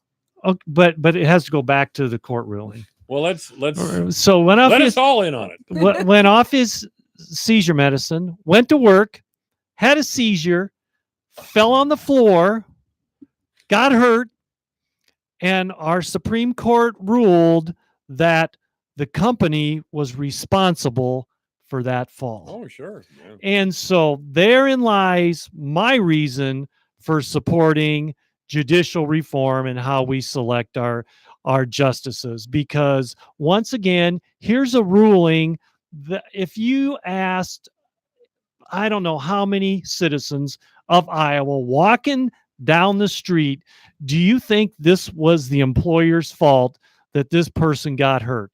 And I got to tell you, I got to believe 99% would say no. But yet, that's not how our courts ruled. So you're in favor then of some sort of accountability in the judiciary? Have you changed horses on this or what? I'm in favor of the bill that passed this week. And the bill that passed this week is what? Is that the employer will not be held responsible if a person, because of a regular health issue, such as a seizure, if they have a seizure, just because the employer's floor that they may work on is hard and they hurt themselves, that's the honest to God truth. I guess we should all have rubberized floors. Well, that could be an issue. You know, but the beauty of the judiciary is they can just declare that the law that you just passed unconstitutional. Bada bing, bada boom. See how that works? See how that works? That's true. We just don't like this law. We're kicking it out because we're in charge. There you go. Well, it's a. No, I'm not going to say that. Oh, so come here's on, no. I was going to. We were all excited about having you back. I was going to go after work comp lawyers, but I'm not going to do that. Oh, so. now, easy now. Janice may be listening. I know. And I know. Nevin's That's gonna why come I'm in not going to. And the lawyers are our friends. And Nevin's supposed to be in here in 4:00, and he'll take up 20 minutes complaining about and really being ticked about. So here's the next issue that I don't know what we're going to do with. And folks, this probably will stir up some emotions out in Radio Land, is that currently in the state of Iowa, we're spending somewhere between $40 and $50 million on gender reassignment for Medicaid recipients in the state of Iowa. Mike Devine. 40 to 50,000. It's actually 100 to 120,000 per surgery. But it's 40 and 50 million because there's like, I'm sorry. For the whole, the big number. You're correct. It's sorry. so somewhere between 40 and 50 million. And then we have to pay for their hormone therapy, which they're on for the rest of their life. Because and they're not really a girl, right? well, or whichever way they whichever way they go. And Mike, so I think about 50% of these people, after a couple years, they realized I was a lot happier the other way. Then we have to pay to switch them back. To switch them back. That is And correct. I don't know how that works, but anyway, it's over my head. But that's ridiculous. Who pushed that forward? That happened in 2010. Well, we're going to go back to the Supreme Court. It was a Supreme Court ruling. It's a Supreme Court. Of course it was. But in 2010, there was a piece put in the code when there was a certain group that was in charge, had the trifecta in the Capitol. Are you talking about the Democrats you're talking about? Might be. In 2010, that put this piece in that allowed the Supreme Court to rule that, yes, in fact, we do have to pay for these surgeries. Now, this does not include the prison population. So now we have prisoners that may want to have gender reassignment. And so after your reassignment, do you go back to the prison you came from, or do you have to go to a different prison for your new gender? So those are some of the very important things that Representative Meyer and I may be tasked with in the next 2 weeks, and hopefully the last 2 weeks of session. Can I put in a bid on doing the sexual assignment surgery? I have a freezer for one thing. I could keep the parts in there. And I have a bolt cutter. So there we go. Let's go to the phones. I said that, by the way. It certainly wasn't Ann Meyer or Mike Sexton. But, yeah, I could do it a lot cheaper than $150,000. I'll tell you that. AM 1400 KVFD, good afternoon. You're on the air with Representative Sexton and Representative Meyer. Yes. I've got a question for Representative Meyer. I emailed her the other day about the credit union being taxed, and I did get a response, but I'm not real sure which side she's on that. Sir, I have not seen a bill yet, and I think I wrote that in my response. So again, until the final bill's out, even the credit unions and the banks don't know what the final bill looks like. So I can't give a response to that at this point until I see the bill, honestly. Well, if the bill is like the one that they had out last year, where they want to tax the credit unions to level the playing field with the banks, would you be? The bill's not going to look like that. Now, this is what I understand is it will make the large credit unions, and I don't know what large. It affects just a few of the very large credit unions. They have to go back and follow their original federal charter. Now, as Representative Meyer said, I know that's the stuff they're crafting for this bill, but it is substantially different than last year's bill. I know that, but I'm not exactly sure what it does look like. All right. Well, I just, for government to try to step in and stifle competition or level the playing field for big banks, I don't know why that would be a good idea, especially if you start taxing credit unions, that directly affects the customers, the people, the taxpayer, and that doesn't make any sense to make it so that it's easier for big banks, which are for profit. Yeah, well, I want to weigh on this. I want to weigh in on this on your side, by the way. What this is aimed at is the University of Iowa Credit Union, which is statewide now. But the credit unions are following their mandate in that they usually deal with, or almost exclusively deal with, people the banks don't want to trust. The big banks are just getting greedy. That's all. They might have lost a little business to the University of Iowa Credit Union, so they're ticked about it. But again, credit unions across the state helped people get houses at the big banks, and they're bigger than ever now. I mean, First American, we're lucky to have it in town, but other than that, we have Bank of America and all, Wells Fargo, all these big places. They don't care about some guy trying to buy a house in Fort Dodge, and I don't think that they should be squawking about this. But not to mention that we gave them $1 trillion bailout here 10 years ago. And the other thing is credit unions are not for profit, and all their profits go into giving the riskier loans and better rates and better interest rates on your checking account. And Wells Fargo and all them, they charge you for checking, they charge you for using your ATM, and they're still making profits, but now they want to, take this away from the consumers that are using the credit unions to, instead of competing like you should compete and lower your rates and maybe take a little less profits, they want the government to step in, the representatives that we put in office to protect us, and big banks wants some law written to, make it better for them. Well, thank you for your call. I'll keep pestering Mike Sexton about this here and Meyer as well. What is your position here, Scrapster, exactly? Well, I'm going to lean towards supporting banks. That's all there is to it. I'm a bank guy. Now, having said that, as Representative Meyer said, we haven't seen a bill. We haven't caucused on a bill, so it really is hard for us to comment on it, because about the time you do, then something's completely different. Well, let me ask you both a broad question. Suppose what I said is true. And as you've heard from Senator Cranbrink, I could never be wrong, but that credit unions are essentially dealing with people, average, everyday people who want to buy a small acreage or maybe a little bit of equipment or a house. And really, again, these big national banks don't want to screw around. And that's not true, Mike. They'll take their business, but they banks have to follow a whole different set of rules than credit unions do when it comes to making these loans. Our government has made it extremely hard for banks to make those loans. But it's still easier for someone of modest means. I'm not talking a pauper with bad credit.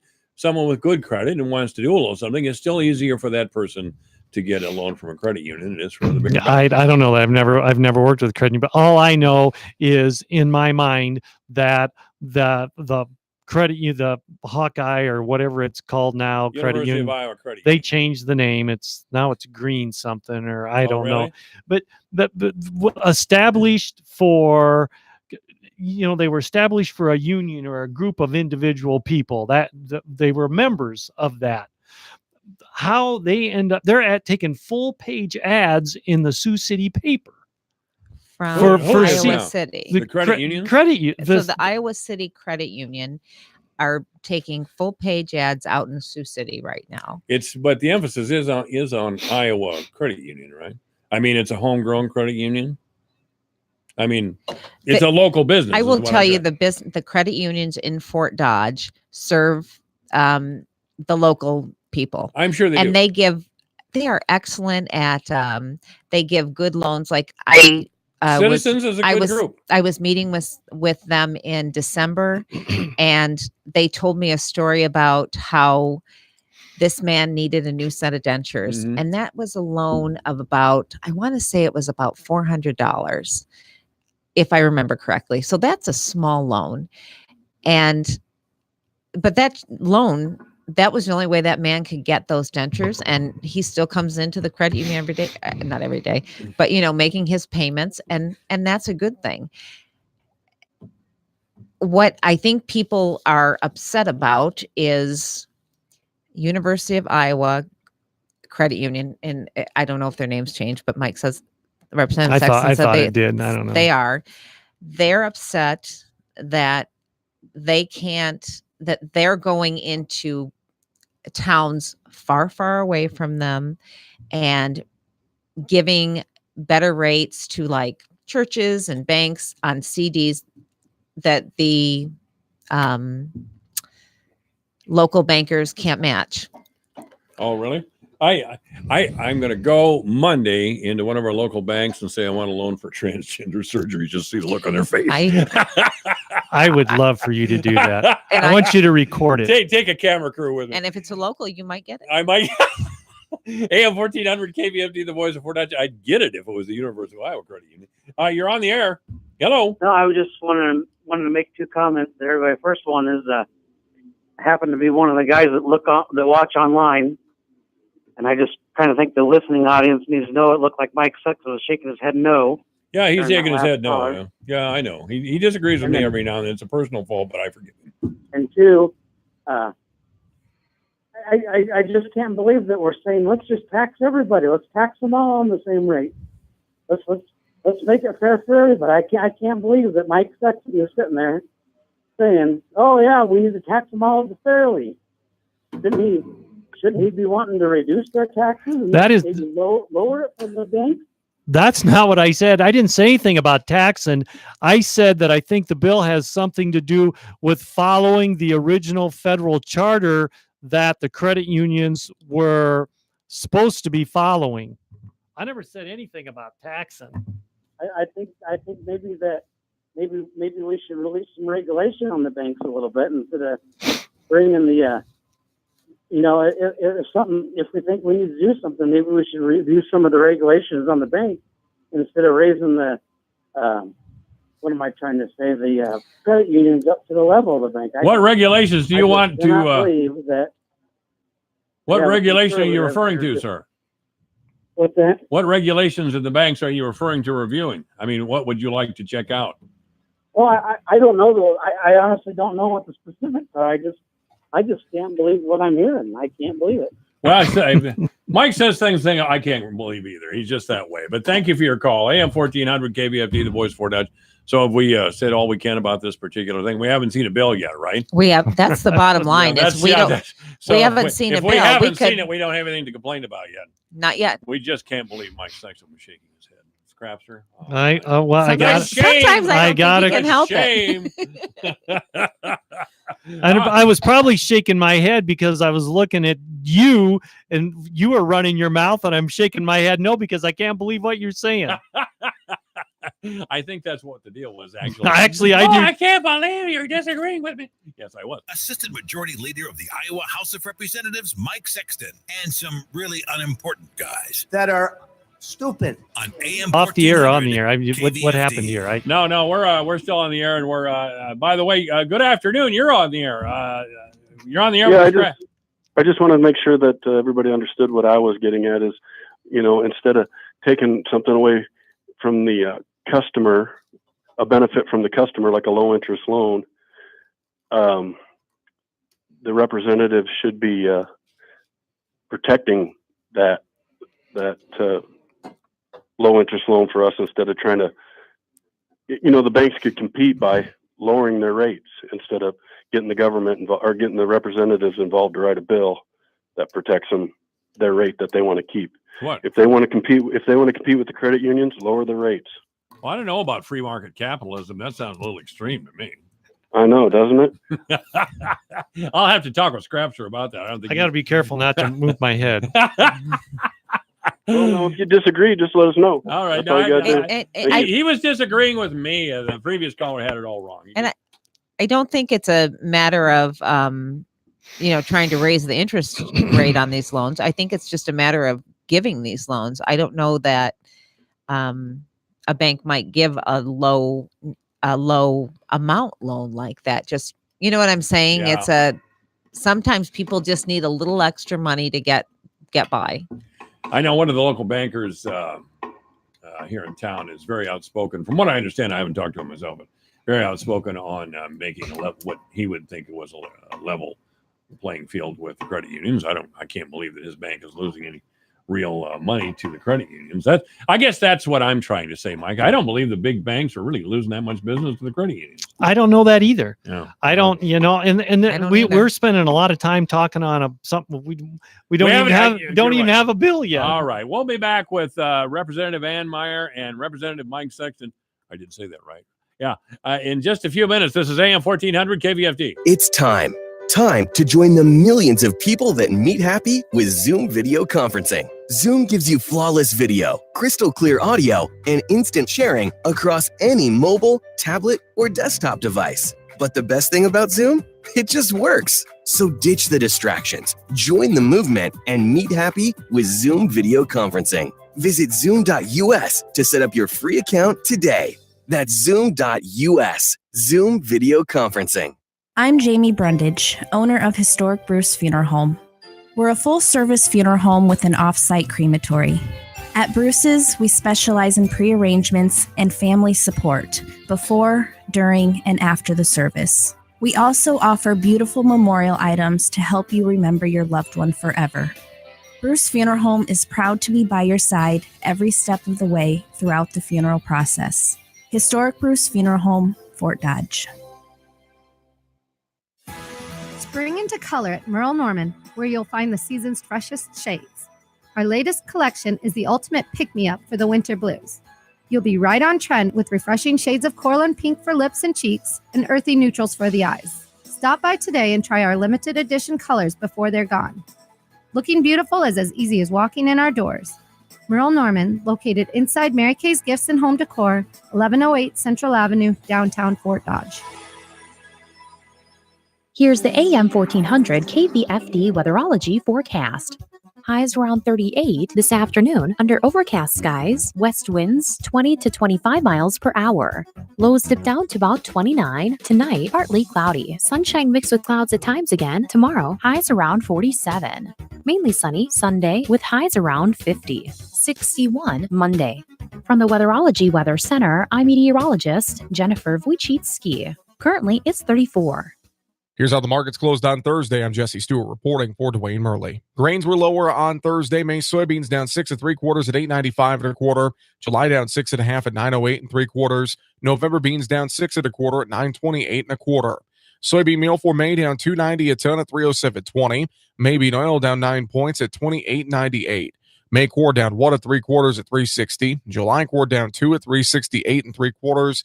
December core down 2 1/4 at $3.88 1/2. May Chicago wheat 2 1/2 higher at $4.60 1/2. May Kansas City winter wheat up 4 1/4 at $4.30 1/2.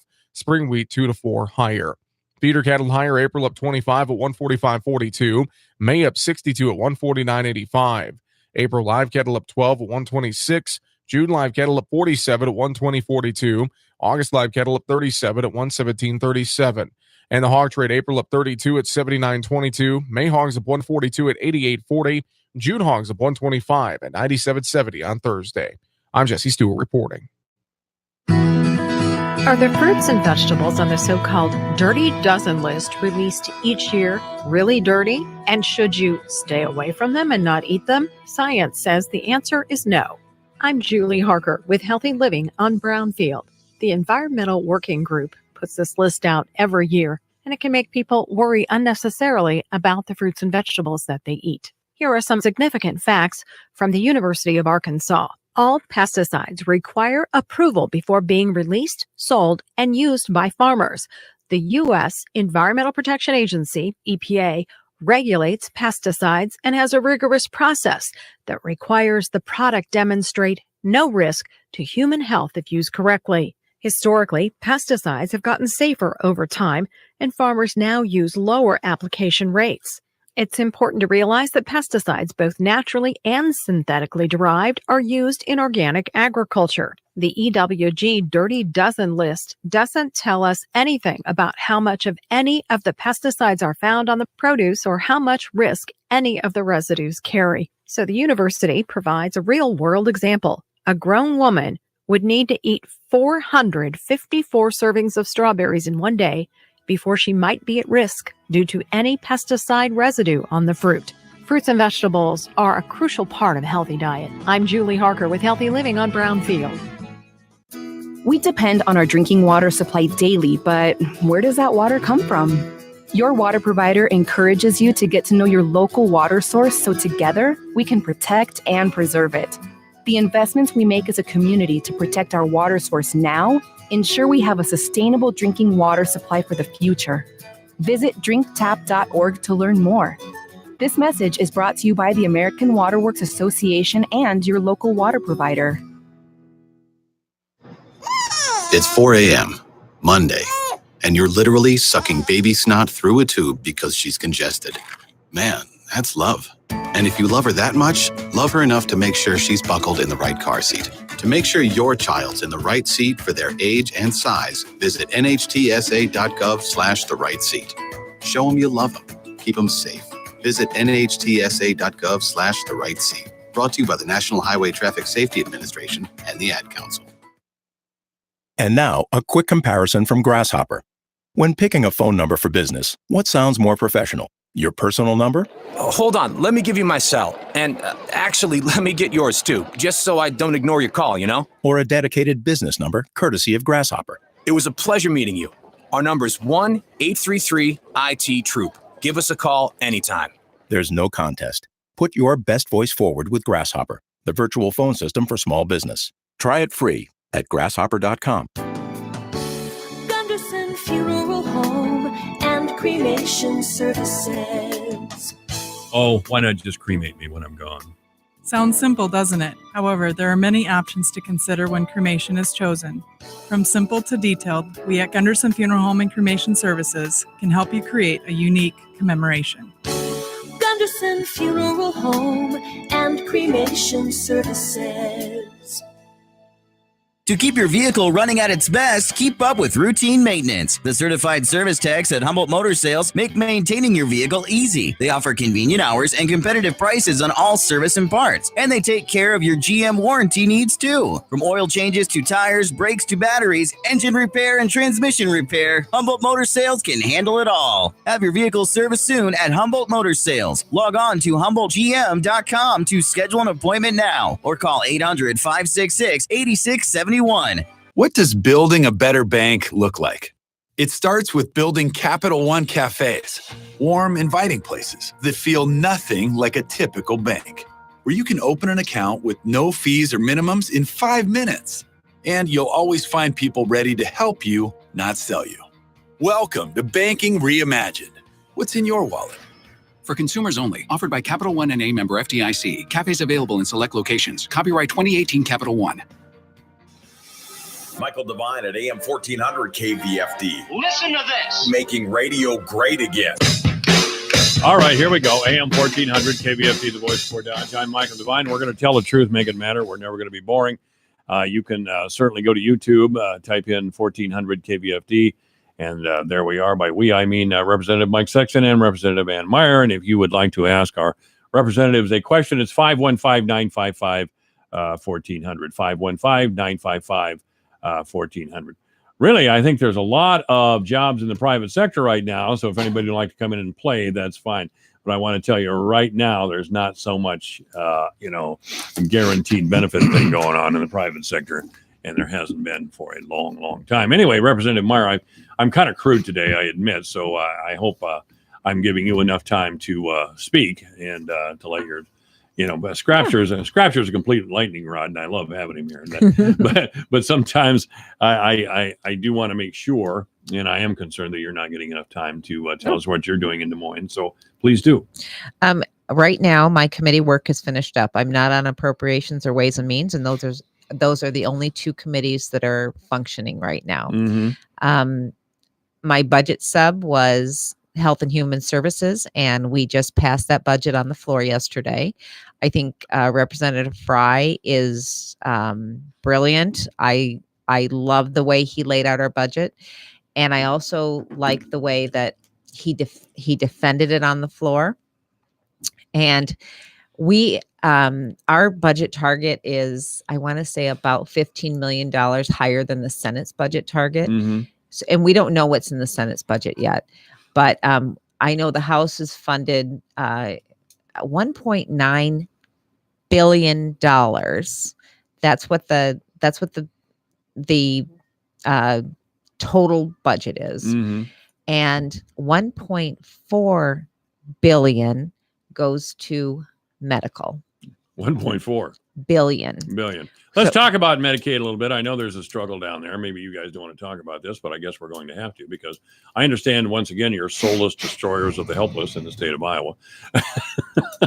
So I would love to talk about that. I know that there's going to be some. That was a joke, Mike. You got to limber up over there a little bit. The Democrats are just over the top. We're all going to die, and the Republicans want to kill you. Come on, it's funny. It was, and I'll let Ann talk, because this is her wheelhouse, and that's why I'm just going to get on the side of the road on this one. But I will say things had really quieted down. I think people it was working. Things were okay until which one left? United left. The governor fired him, basically. Yeah. And she needed to, for what they were asking. and then that stirred the whole hornet's nest back up again. But Well, the and Des then Moines Register took it and ran with it. And, exactly. So anyway, let Representative Meyer finish. I'm sorry.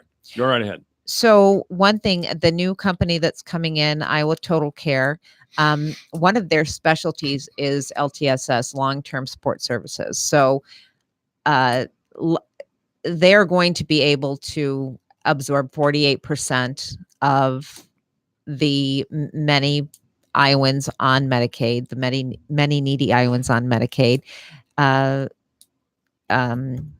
AmeriGroup will have the other 52%. A lot of the people that were working for United have gone down the road and they've been hired by Iowa Total Care. So what we're hoping is there won't be too much disruption in care. Some of the caseworkers are going to be the same. And I know that people say, oh, this is just really, they blame the Republicans for United leaving, I suppose, because we wanted the company to be accountable to the state and we didn't want to overpay them for no accountability. Yeah, I guess that is the Republicans' fault that they left because we expect service. Good Lord. That was terrible, wasn't it? That was my phone just blew up. I'm sorry, Ann, go right ahead. And you know what? Anyone here in District 9, if you are having a specific problem, if you are a patient or a provider and you're having a problem with this transition or any problems with United or with the Medicaid, call me. I have staff that will work on this. A lot of you have already contacted me and we've worked on problems. We've solved them. That is a great thing. That is one of my favorite things to do in this position. I have been able to help so many people on an individual basis. We can help your individual problems. I can't help if you're just bloviating about how bad the system is. Tell me what your specific problem is. Give me your information. We can address it. And we fixed a lot of these problems. We've addressed and fixed a lot of these problems. So I got to remember to have my announcer guy get another one of those great intros for me. I used to have one at another radio station. Michael Devine in the morning, the Bloviator. I concur. Oh, see, if you can't laugh at yourself, you can't laugh at the situation. Why, it's a long life. Why go on? I laugh at President Trump. President Trump says some things that are off the wall. Let's face the facts. He's done a great job with the economy, and that cannot be denied. But he's got his faults. He has his peculiarities. But the Democrats this week over the especially over the issue of a discussion that was held in the White House about taking illegal workers into Nancy Pelosi's neighborhood, I fell over laughing. But I thought that was the greatest. Let me ask everyone to Google a picture of Nancy Pelosi's house. Oh yeah, it looks like a plantation in the 19th century. Do you think she wants a lot of illegal workers out in her driveway? Because I'll tell you, she doesn't. But she's okay bringing them over here and making them somebody else's problem. Certainly. And then she wants to talk about inhumanity and cruelty of the Trump administration. You got to laugh at it. I mean, that's laughingly hypocritical. Laughingly hypocritical. our HHS budget, in I'm sorry. addition, I just want to go back to this. Please do. And like I said, we have a bigger target than the Senate has, and I hope that we can come to a happy middle ground in this. But we are funding nursing home rebasing, which is increasing the payment to nursing homes because they're losing money. So that's a provider that's been losing money for years. And then we're also providing additional funds to rural hospitals who have lost money in the past few years as well. So we're funding the priorities that we heard from patients and providers. So we really want to get that budget through. It's through the House. We want to get it through the Senate and get it signed because it's a good budget. I've been having trouble coming up with a special name for you, like Tim Kreinberg's the voice of reason. Okay, so I've got to change that one. I have. You want to change the subject there already? I have a group of advisors who's been working on that who listen regularly. Mike's the Scrapster, of course. Yep. I made him, by the way. Made him. And you know, Unknown person in Calhoun County I'm not- before me. Go right ahead, Ann. I'm not really creative on this kind of stuff, but one of my closest advisors likes the name Ann with a Plan. That's exactly right. I just got the text. Ann with the plan. How's that one, Mike? I like it. I like it. I do. Ann with the plan. We'll call her AP. Old AP. That's terrific. Okay, you got something on your mind there, Scrap. No, I just want to. So we get quite a bit of email on the bottle bill. I'm just going to give an update on the bottle bill. The House bottle bill didn't make it through the funnel. It's dead. There's a bottle bill in the Senate and Ways and Means over in the Senate that adds a penny to the handling fee. I think that's all it does is goes from 1 cent to 2 cents, 2 cents to be able to bring maybe some redemption centers back to rural Iowa. Problem being, Senator Veenstra is too busy running for Congress, and he's never at work. So I don't know how we'll ever get anything out of the Ways and Means By the way, committee over in the Senate. So Tuesday, I'm going to have JD Schulten on the air with me. cool. The guy that struggles with whiteness. By the way, do you struggle with whiteness, Mike? I'm all struggling with it. No, So, and then personally, I'm working on He went right by that. a land Crafter's good, man. He a is. land acquisition bill that says private entities such as the National Heritage Foundation can't borrow money from the state revolving fund to buy land because it's in direct competition with farmers, Right. especially young farmers. It's very frustrating to me. They can borrow this money for 2% or less. If a young farmer wants to go borrow it, he's probably going to borrow it between 5 and 6%, more than double. And so we're not changing anything. National Heritage Foundation can still go out, buy ground, do whatever they want, sell it back to counties, sell it back to the DNR. They just can't use state funds to do it. Yeah, we had a call last week from the anti-section Supervisor Dinklaw on that one. And that's a 548. Is that That's correct? Senate File 548. So I that hope we has- run that this week. And that's really narrowed down from what the initial scope of the bill was. Is that correct? Oh yeah, there's and like I said, it doesn't stop anything except entities from buying real property with state funds, with the revolving fund. They can still do everything they ever wanted to do. You can donate your farm to them, you can sell it to them, you can do whatever you want.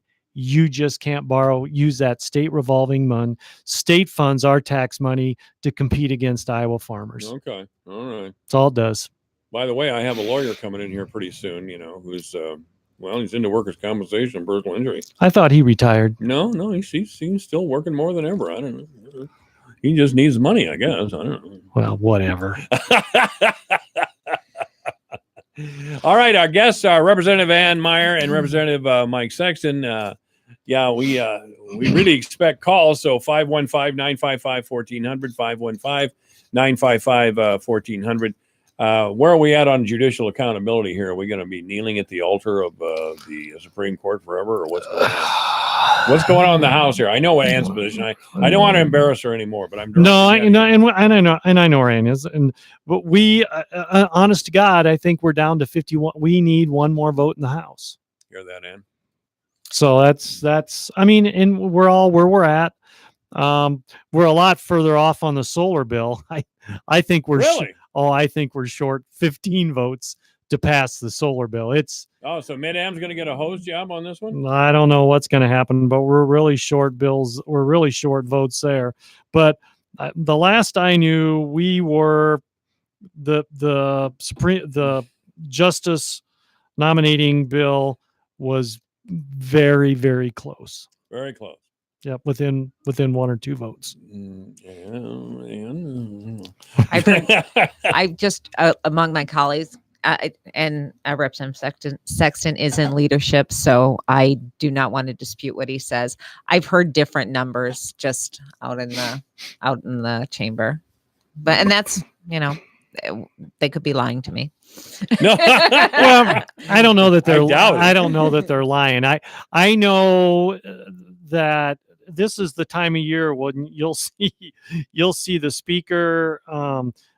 Somebody else will be in the chair. Actually, Representative Holt's in the chair a lot now, and he's really doing a good job. But he'll be in the chair. The Steve Holt? Yeah. Yeah, he's a bulldog. I like that guy. Yeah, I do too. He does a good job in the chair, but the speaker will come out and she will grab or point to somebody to come with her back into her room. Yeah. And so those You've things, been there, haven't you, Ed? Yeah. and so folks are going back there, and so it's is that right or wrong? At the end of the day, the speaker will be the first one to say, you know what, you got it. You vote your district, and so that's what you do. You vote your district, but we also need to. Sometimes we have to step up and help out the caucus too. Well, I was going to say, I mean, the people who are not in favor of judicial accountability aren't going to vote for you guys. Either one of you, they're just not going to. They're not your friends. No, I agree. They're not your friends. No, I disagree on that. I have Republican supporters that contact me all the time still. So you have Republican supporters I on this issue? Yes, I absolutely think do. they might be Democrats in Republican uniforms. Hey, I want to plug my. You got to plug something. I'm going to plug something. I have a Duncombe Town Hall tomorrow at 10 a.m. at the All Duncombe right. Public Library. Please come. And she wants to talk about the Matrix. Hey, did you get anybody in Badger last week? I did. I had a great group in Oh, Badger. great. Yep. Great. So I was happy for that. And really a lot of diverse conversation. So that was a really good town hall last week. And then also, I haven't been in town all week, so I haven't listened to who's been on, but tomorrow night is the DSOC cake auction. It's for a really good cause. Right. And Exactly. I hope everyone can come out to it. It's always it has grown so much. I know I worked on it back in 2001, 2002, when we used to do it out at the Opera House, and it was, it was a lot smaller. There are aisles and aisles and aisles of You can cakes. spend, Becky and I come over, you can spend 45 minutes or an hour just if you really want to read and look at everything that's in the baskets. I mean, they're elaborate, and there's some really cool stuff. So Yeah. I agree with Representative Meyer. And I just want to say before we go off the air that Representative Meyer with her town hall meetings is doing an outstanding job. She is, That's for sure. something that was missing from this district. So I applaud her for you don't have to do that. We're down. Don't be kicking Helen. She's out of office. We are down there all week long, and when we come home, we have a lot of things to do, but we're all taking time to still meet with constituents. And I know you do, Mike. I know you're very conscientious. And old AP is right in there. Should we call her old AP? Or no, let's not call her old. Yeah, Let's just call her AP. just call her AP. AP and with the plan, Meyer. Thank you both for being here. We're going to talk sports with Coleman and Mulholland. It's 4:00, KVFD Fort Dodge. It's everything digital on the Kim Commando Show every Saturday from 11 to 2 on the voice of Fort Dodge, AM 1400 KVFD, Fort Dodge.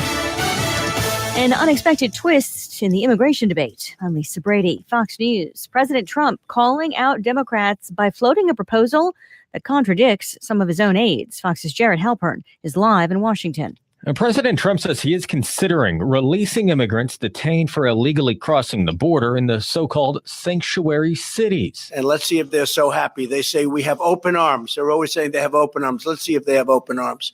The president says the alternative is to change the laws. Still, President Trump's announcement of the plan undercuts denials from administration officials earlier in the day, who, after reporting of that proposal by the Washington Post, said the idea was floated but quickly rejected. Lisa. Thanks, Jared. The president also talking about sending more troops to the southern border. A security incident outside the White House. Fox's John Roberts is there. Bloomington police said A man in one of those wheelchair scooters was sitting in front of the White House and lit his jacket on fire. The Secret Service, and there's many uniformed Secret Service who stand at the ready outside the White House, came running over to the gentleman to try to help put out the jacket, but he didn't want them to. There is speculation by law enforcement officials that it might have been the man was trying to take his life in front of the White House by self-immolation.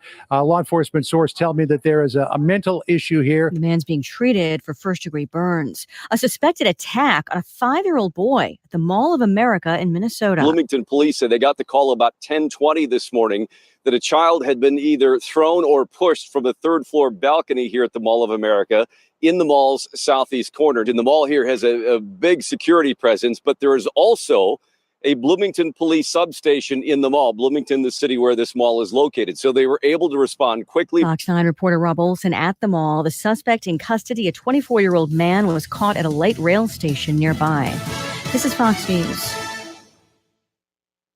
This is what Flo from Progressive sounds like in one of our many hilarious commercials. Hi, did you know that you can get a quote on your motorcycle insurance in under 3 minutes at Progressive.com? And did you know that saying hi makes even bad news sound good? Hi, you have high cholesterol. Hi, you're fine. And this is what that same commercial sounds like on your motorcycle. Hi, there's no more cake.